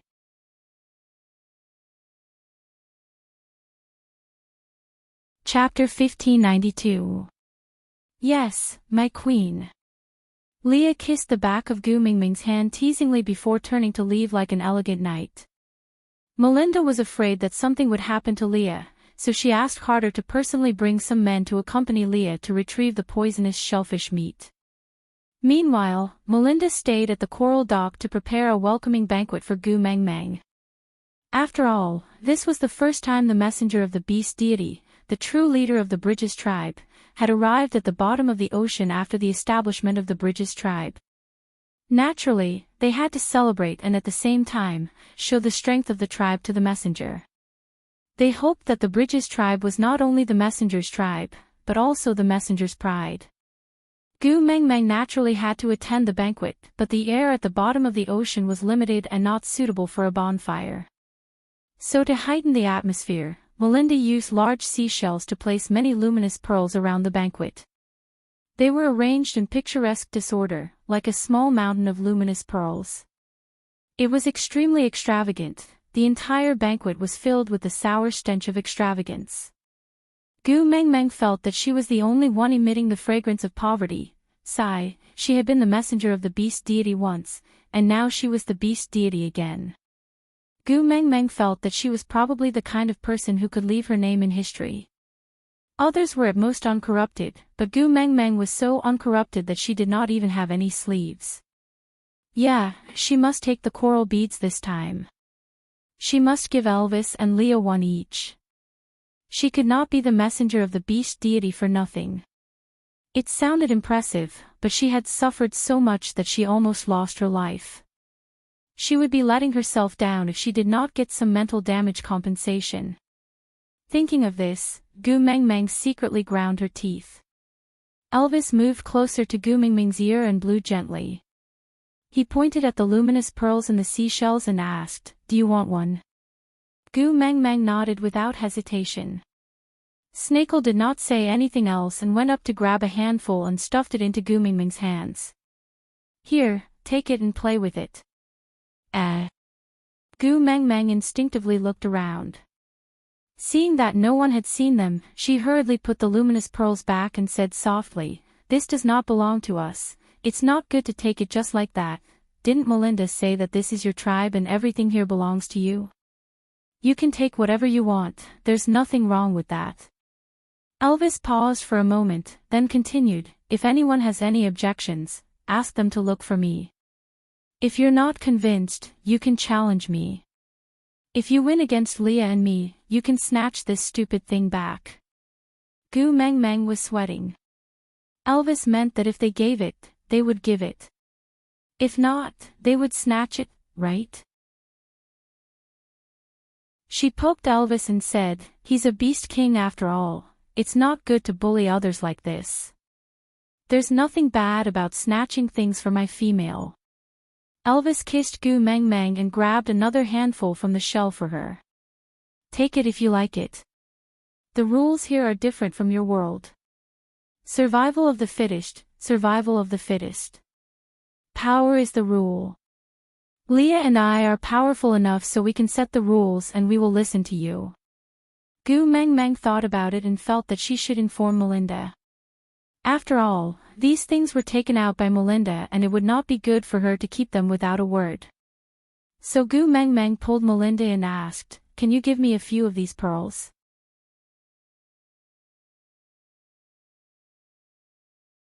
Chapter 1593. Gu Meng Meng followed Melinda's finger and almost fell over. Damn, what a flirtatious walk. A row of mermaids and orcs with different hair colors, with a human body and a fish tail. Their bodies were well-built and smooth, unlike land beasts with bulky muscles, but rather well-proportioned and slender muscles. The mermaid lines connected to the fish tail made one's blood boil and imagination run wild. Gu Meng Meng felt her nose heating up. She quickly pinched her nose and waved her hands at Melinda. Don't. A married woman cannot withstand such temptation. Please spare me. Elvis's face darkened the moment he saw Gu Meng Meng pinching her nose. The reason was simple. She would only do this when she was about to have a nosebleed. And she would only have a nosebleed when she was tempted. Even if he or Leah stripped her naked, she would not have a nosebleed. She would only have such a reaction when he and Bulai were entangled together in some ambiguous scene. So, this row of fish, haha, looks like it would be delicious if it was roasted. Gu Meng Meng had been glancing at Elvis the moment Melinda said she wanted to give Gu Meng Meng men. Naturally, she did not miss the murderous look in his eyes. She cupped Elvis's face with both hands and smiled. Hubby, calm down, calm down. Look at my pregnant belly. Why would I have such thoughts? Don't worry, I only want the items. I don't want any of them. Really? Elvis lowered his eyes and stared at Gu Meng Meng coldly. Gu Meng Meng nodded firmly. No. Definitely not. Elvis thought about it and snorted. You also said you don't want Leah. You also said you don't want Snake. You also said you weren't interested in that bird man a while ago. Gu Meng Meng felt that she had indeed been slapping herself in the face. She held her cheeks with both hands and looked up at Elvis. Hubby, my face hurts. Elvis was flushed by her cuteness and his lips could not help but curl up. He removed her little hands and pinched her chubby little face due to her pregnancy. If you know your face hurts, then don't do it again. Yeah, I won't do it anymore. Gu Meng Meng promised. Elvis then kissed Gu Meng Meng in satisfaction. Then, he caressed Gu Meng Meng's tummy gently. After you give birth to a daughter, Leah and I will definitely make it up to you. It was not an exaggeration to say that Gu Meng Meng's legs immediately gave way when Elvis said that. She wasn't the one who wanted a mermaid to be her new lover. She was innocent. She was framed by Melinda, sob, I feel so wronged, but I can't explain myself. Seeing how Gu Nanbao was biting her handkerchief pitifully, Elvis's mood finally improved. He looked at the mermaid coldly and snorted without saying a word. He walked slowly to the main seat and sat down steadily. Carrying Gu Meng Meng in his arms, he sat in the most comfortable position for her to sit on as a human-skin thermostatic chair. Intentionally or unintentionally, he played with Gu Meng Meng's long hair. That lazy and casual look made him look like King Zhou of Shang who was carrying Daji to court. Everything was ready. Melinda had no intention of waiting for Kate and Leah. After all, females were respected in the beast world. As long as she and Gu Meng Meng were present, the banquet could begin. The first performance was, of all things, that row of mermaids performing a dance.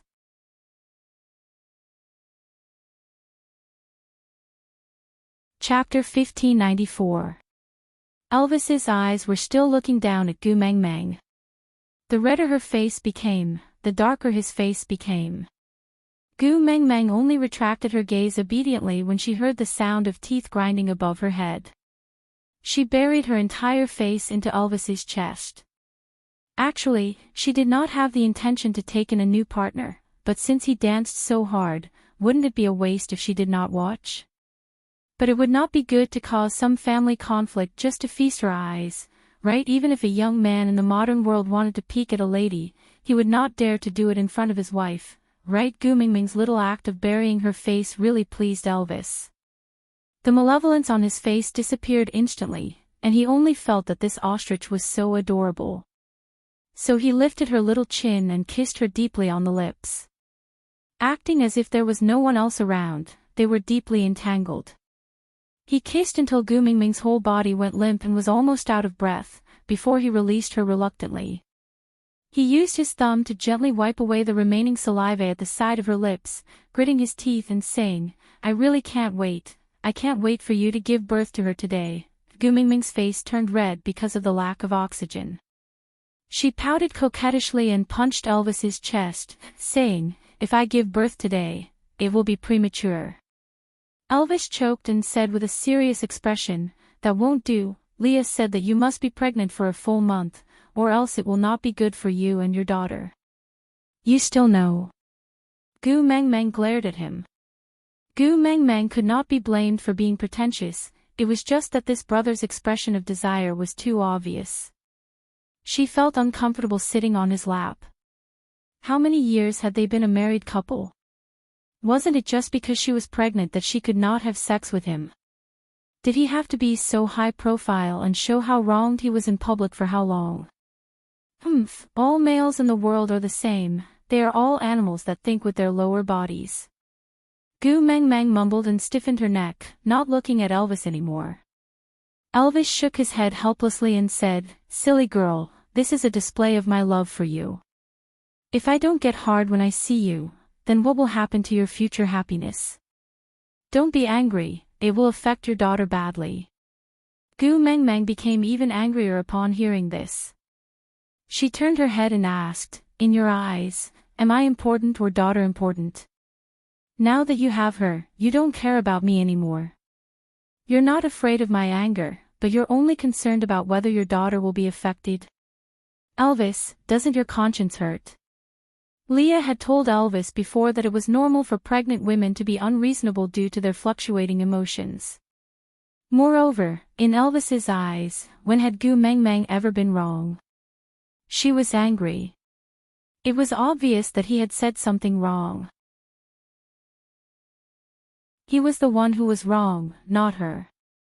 Since he was in the wrong, Elvis naturally apologized with a good temper, coaxing and teasing her.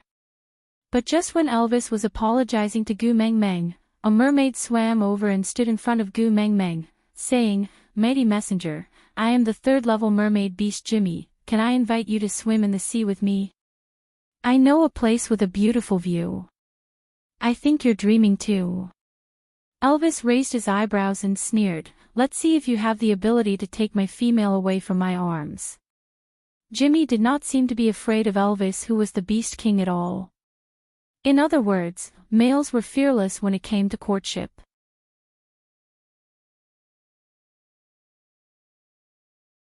Chapter 1595. The corners of Elvis's lips curled up slightly, revealing a devilishly charming cold smile. "No, you are wrong. I am not stopping you, I am giving you a chance." Jimmy tilted his head and looked at Elvis, as if he did not understand what was going on. Elvis stood up and placed Gu Mengmeng on the seat. Then, he took an unknown fruit from the table and gave it to Gu Mengmeng. "Xiao Meng, be good. Sit here and eat some melon and watch the show." "Hubby." Gu Mengmeng felt that this was the ocean and not Elvis's home ground. It was better to avoid trouble.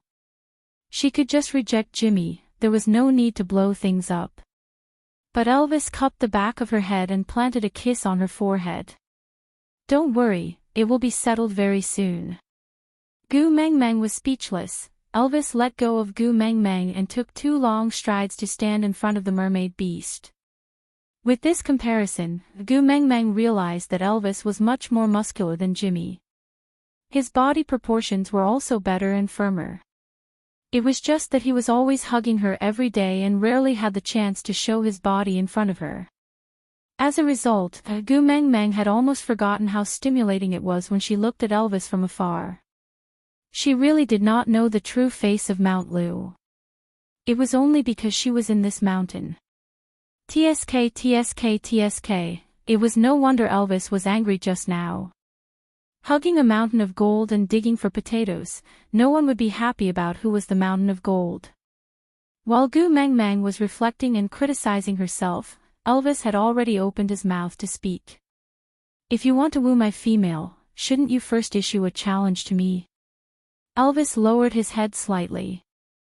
He did not need to release his pressure as the oppressive aura of a beast king completely enveloped Jimmy. Elvis chuckled. With the absolute confidence and calmness of a superior, he said calmly, "Isn't accepting your challenge giving you a chance? We are in the ocean," Jimmy reminded. Elvis nodded and chuckled. There is no reason to stop a male from protecting his female, no matter where or who he is facing. Jimmy nodded in agreement and said, "Okay. Since that's the case, let's compete in the ocean. This is not fair." Gu Meng Meng panicked and instinctively said, "Elvis is a land beast, he can't breathe in the sea, how can he compete?" Jimmy wanted to woo Gu Meng Meng and naturally would not go against her wishes. Whatever the female he liked said was right. "Alright, let's compete here and not in the sea," Jimmy compromised without any principles. But Elvis did not appreciate it and said, "You don't have to give in to me, hubby." Gu Meng Meng was rather worried. Elvis stretched his neck left and right, then stretched out his long arms to hug Gu Meng Meng and kiss her. "It's alright, I'm suffering from internal heat and need a cold shower to calm down. Just eat your melon and watch the show." Gu Meng Meng wanted to say something more, but Elvis pecked her on the lips again. He squinted his eyes and gave her a reassuring smile. Feeling helpless, Gu Meng Meng could only sigh and return to her original spot without making a sound. She silently watched Elvis and Jimmy walk past the edge of the bubble and into the sea. The sea was the territory of the mermaids. Even though Elvis was powerful, he had a very important weakness, which was that he only had one breath left.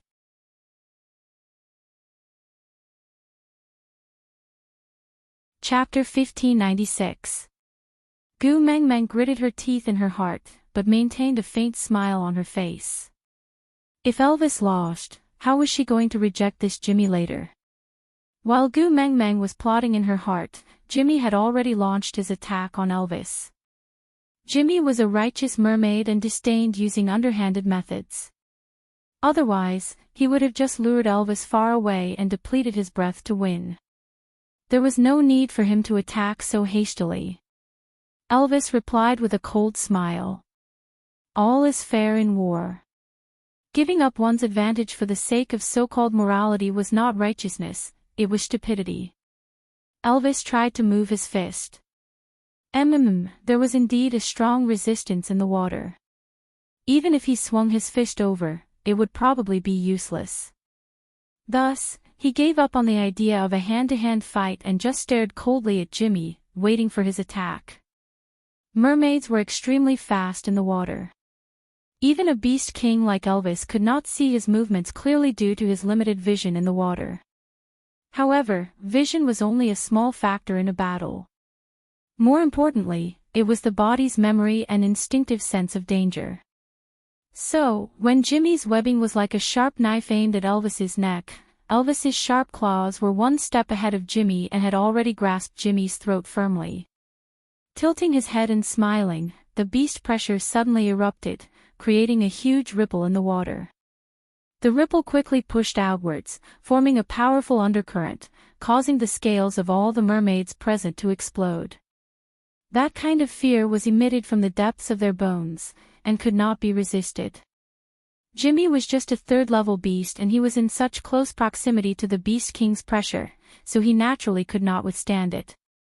His eyelids rolled back and he fainted, revealing his original form. Elvis was merciful, or else Jimmy would have been squashed into a fish meatball. It was not that Elvis had become merciful, it was just that Gu Meng Meng was pregnant and such a bloody and violent scene was not good for his daughter's prenatal education. She was a little female, as long as there was a beautiful fairy tale in the world, it would be fine. When Elvis carried the fainted Jimmy back into the bubble, the row of mermaids who were prepared to express their goodwill to Gu Meng Meng all sat upright and still, not daring to act coquettishly in front of Gu Meng Meng anymore. Elvis threw Jimmy in front of them and said calmly, "He doesn't look like he can take a beating. Take good care of him." Yes. The mermaids understood that Elvis was indirectly expressing one word, scram. Thus, the row of mermaids carried Jimmy, who had transformed into his true form, out of the bubble. At the same time, Leo was walking back with a thick bunch of poisonous shellfish tendons. He looked at Jimmy's corpse and then at Elvis. The two of them exchanged glances and instantly understood what was going on with this row of mermaids. Leo mischievously tripped the mermaid beast in the middle with his tail. If they were in the water, nothing would have happened, but they were in a vacuum bubble. Hence, that mermaid stumbled and fell onto the people in front of him, bringing the people behind him with him. As a result, the entire row of mermaids fell out of the bubble in an extremely pathetic manner. It was a stark contrast to their cheerful appearance when they entered the bubble.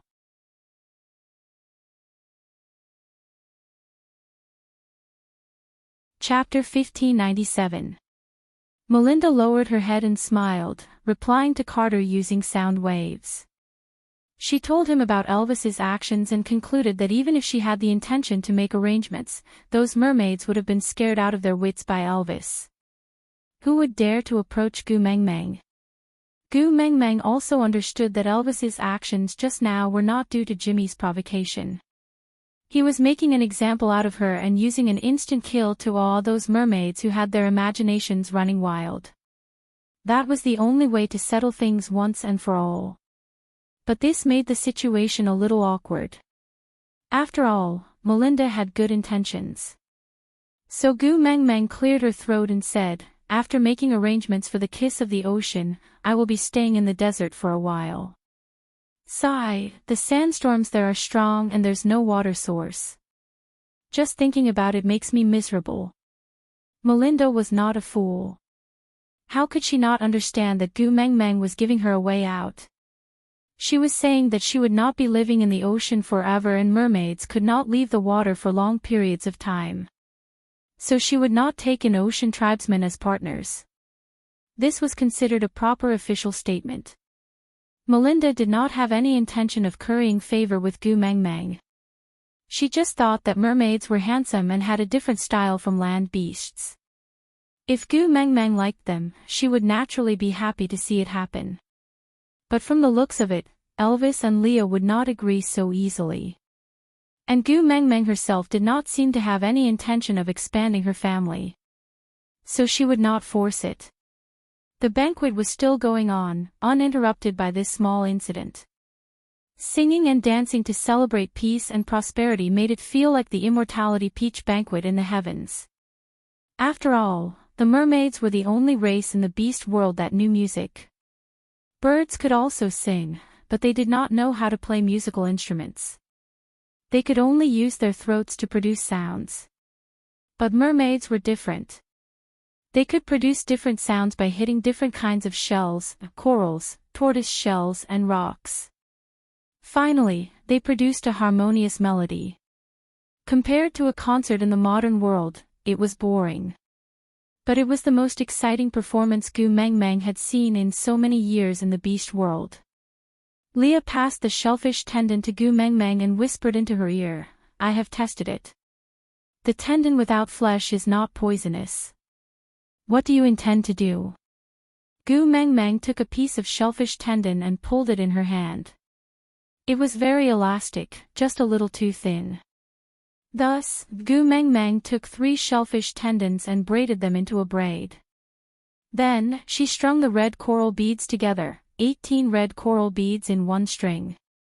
She tied a dead knot at the end of the string, then made a simple china knot on the basis of the dead knot.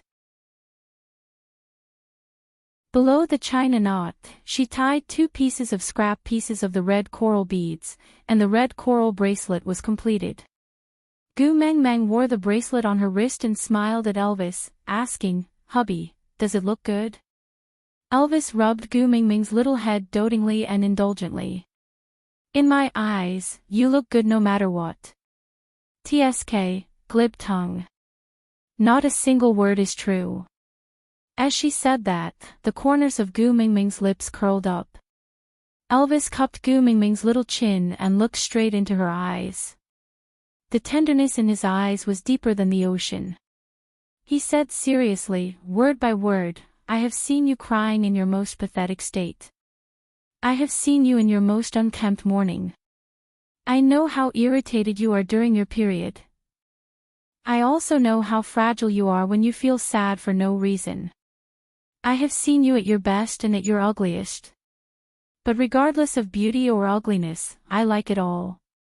As long as it's you, I can't move my eyes away. Aside from the topic, today's update has ended. See you tomorrow.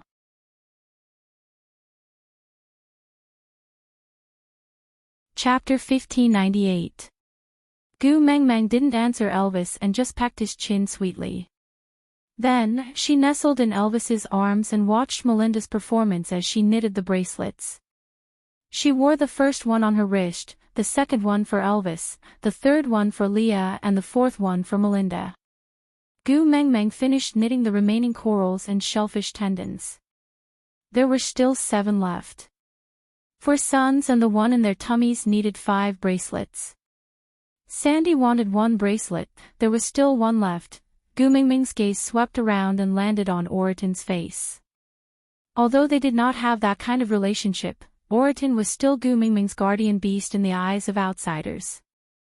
She had to at least maintain her image, so Gu Mengmeng gave the last bracelet to Oratin. Oratin was a straight man and did not have much interest in jewelry. He was more interested in the plate of meat in front of Gu Mengmeng. But as a male, he still had the bottom line. He really could not snatch a female's food. But Oratin did not mind, while Fei Rui liked it very much. His clear big eyes kept staring at the bracelet on Oratin's wrist. There was no lack of corals in the ocean, but the problem was that the poisonous shellfish was too difficult to obtain. He definitely could not get it by himself. And even if he got it, he did not know how to knit Gu Mingming's braids, nor did he know how to knit a China knot.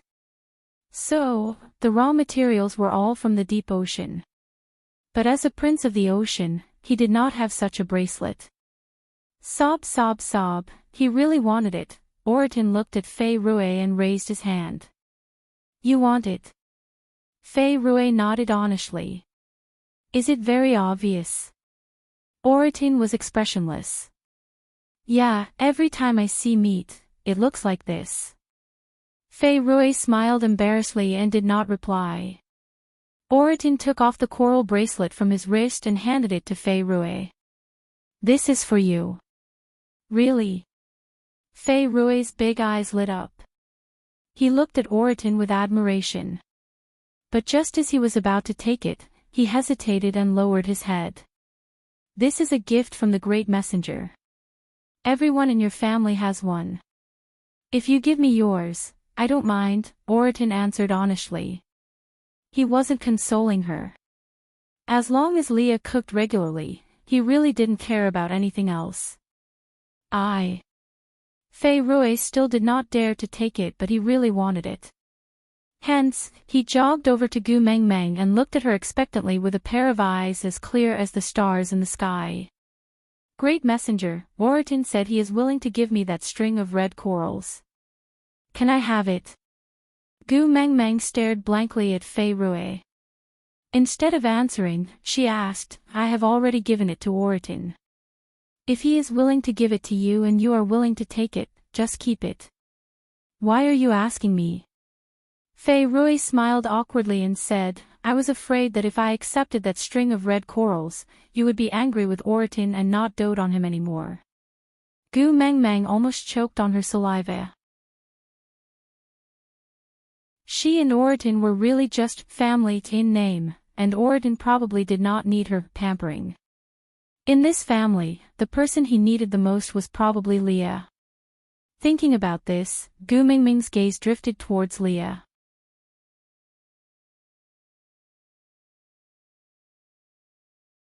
Chapter 1599. So, when Gu Mengmeng looked at him and Oriton with that gaze, Li's hair stood on end.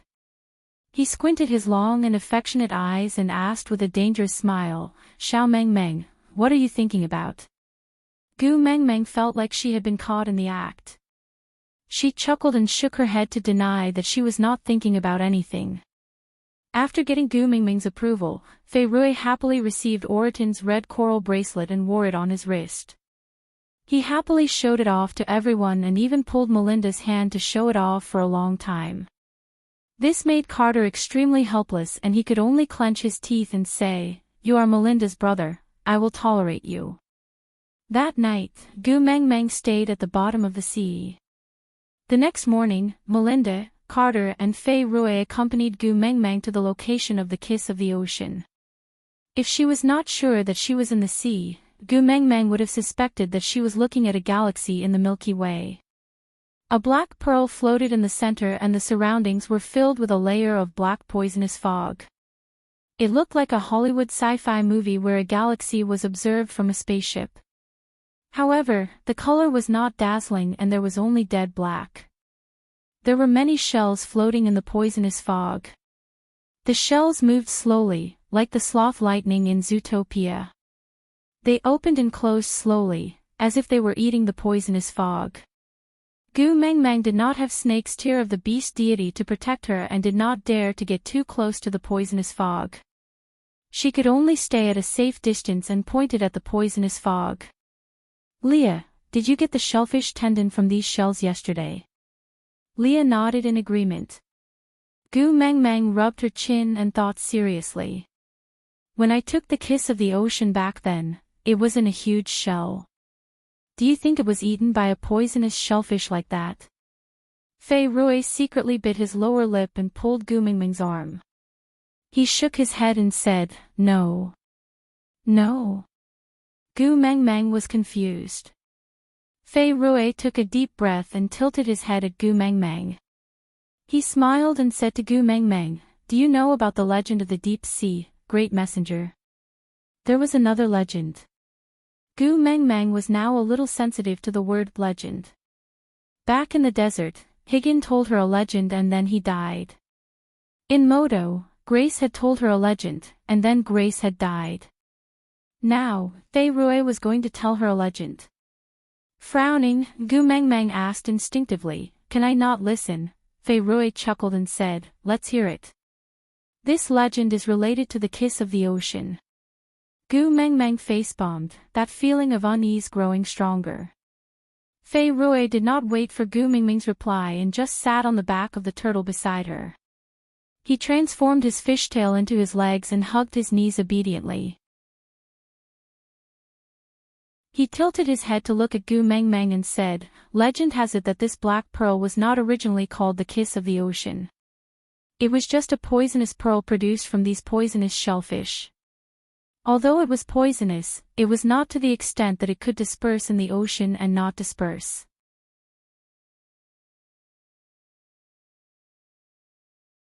Chapter 1600. Fei Rui seemed to understand Gu Mengmeng's confusion and just grinned. His smile was always so clear and clean that whenever he smiled, it was as if the surrounding poisonous fog was purified. Fei Rui continued hugging his knees and looked at the black pearl in the middle of the poisonous fog. He took a deep breath before continuing.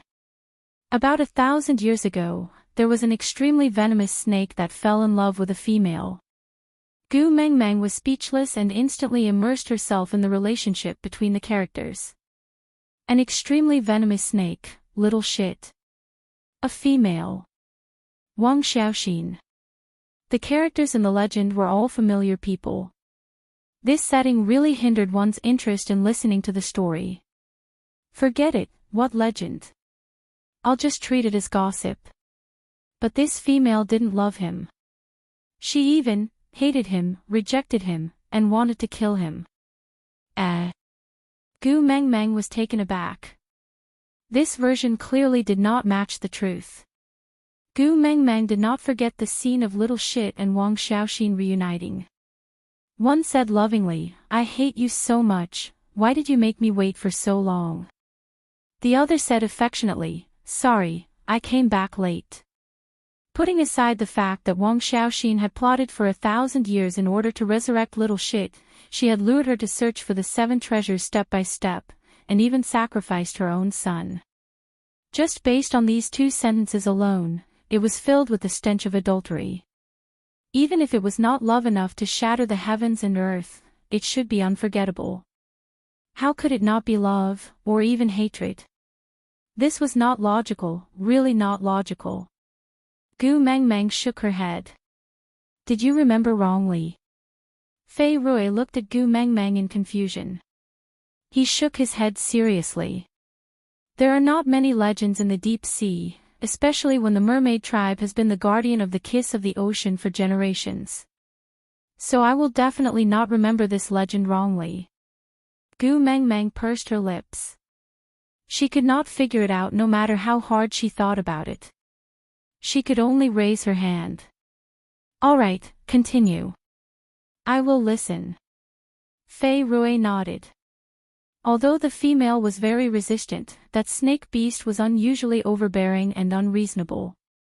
He was also very powerful and unpredictable. In order to prevent the female's mate from finding her, he tied her up and hid her in the deep sea. As Fei Rui spoke, he turned to look at Gu Mengmeng. "The method that Melinda made for you was passed down from 1,000 years ago. At that time, the snake beast also made a bubble like this for the female so that she could move and breathe freely in the deep sea." Gu Mengmeng laughed dryly. Free movement and breathing. Within a limited area, he could move and breathe freely while being watched. What kind of freedom was that? Let's call it jail. Moreover, with such a depth, there was no chance of escaping. Gu Mengmeng twitched her lips and thought to herself, it was no wonder that little shit hated Wang Xiaoxin like that. The snake beast said that when the female is willing to mate with him, he will release the female. However, that female really rejected him. No matter what he did, she refused to mate with him. The more he pressured her, the more she resisted, just to escape. Then, in order to escape, the female accepted a mermaid. Fei Rui's eyes dimmed as he said this.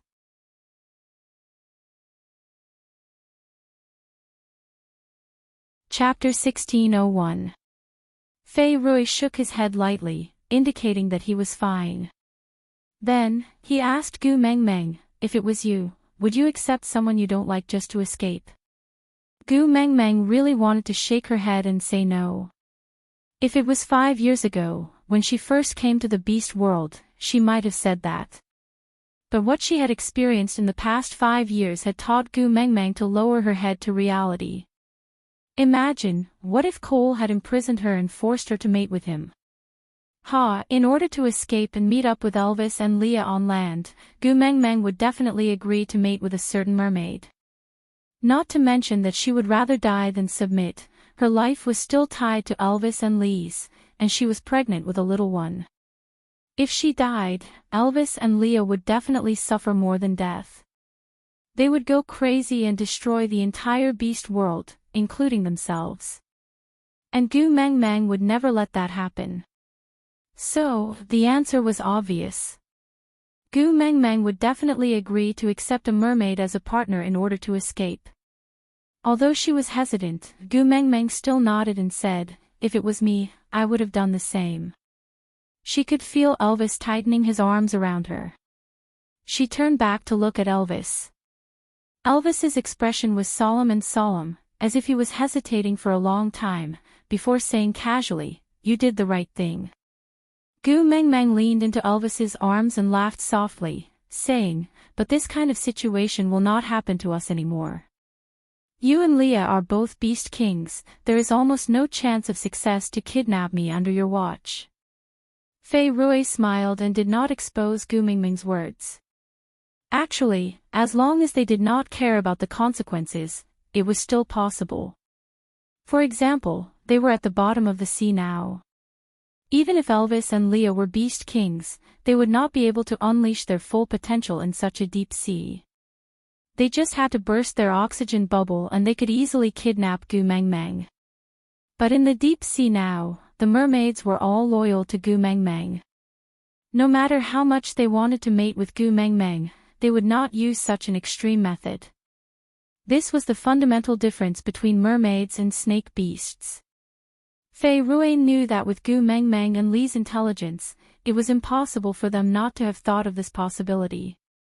But they had given the mermaid absolute trust, which was why they dared to follow them down to such a dangerous place. This trust was extremely precious, and the entire mermaid clan treasured it very much. Naturally, they would not do anything that would harm this trust. Since he didn't know how to do it, why would he say those words that would cause discord?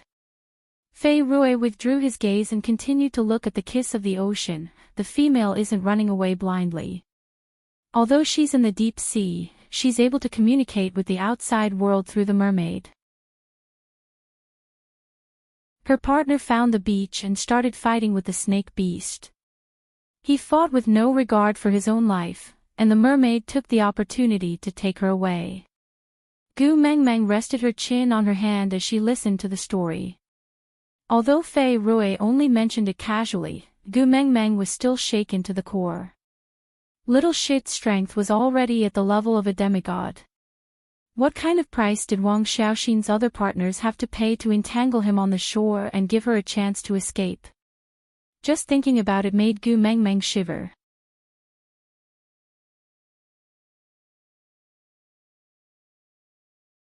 Chapter 1602. The female managed to escape to the shore, but the mermaid could not leave with her.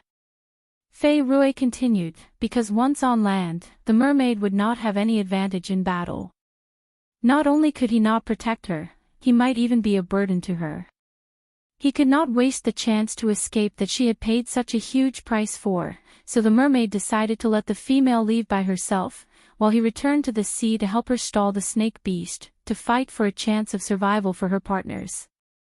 Even if only one of her partners could leave this place alive, it would be a precious blessing to her. Gu Meng Meng caught an important point, which was that Wang Xiaoxin had agreed to mate with the mermaid, but this promise was not fulfilled in time, and the two of them were separated.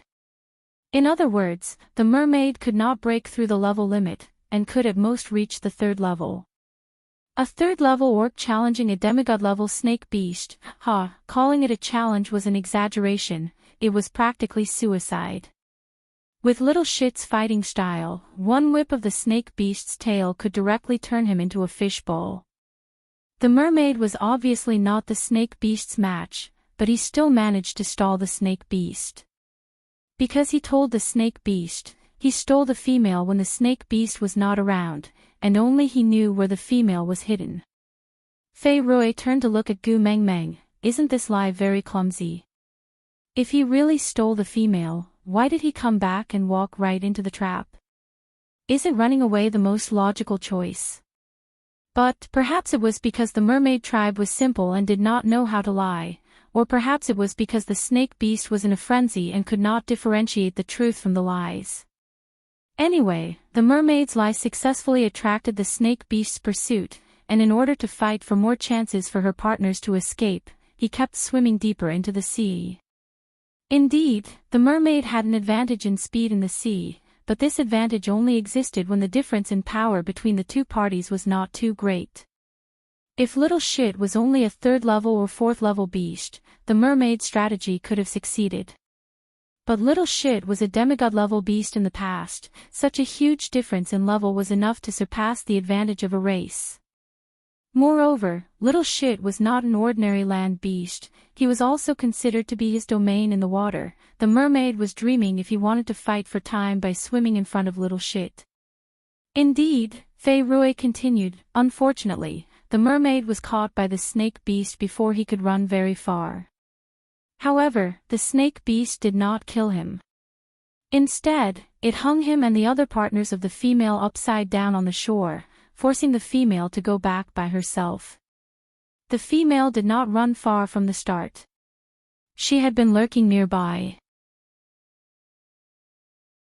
When she saw that her partner and the mermaid were captured and that their lives were in danger, she finally took the initiative to appear in front of the snake beast. Gu Meng Meng had guessed it. Although Wang Xiaoxin was frighteningly rational, he was at least not a selfish person who did not care about the lives of others, especially those who were caught. They were her partners. Fei Rui was silent for a moment before he continued. The female ate the black pearl with the snake beast's venom. She needs the snake beast to detoxify her every day, or she will die from the poison. In exchange for the safety of their partners, the snake beast did not imprison the female at the bottom of the sea. Instead, he allowed her to stay on land with her partners. However, she had to go to his side every sunset to detoxify him. You're tuning in to the LoveLore Library YouTube channel. We're so grateful for your support, and don't forget to subscribe to join us on this incredible journey through captivating stories. Your generosity through donations truly makes a world of difference, as it's the primary source of revenue that allows me to expand and enhance this channel for you. Thank you from the bottom of my heart for being a part of this adventure.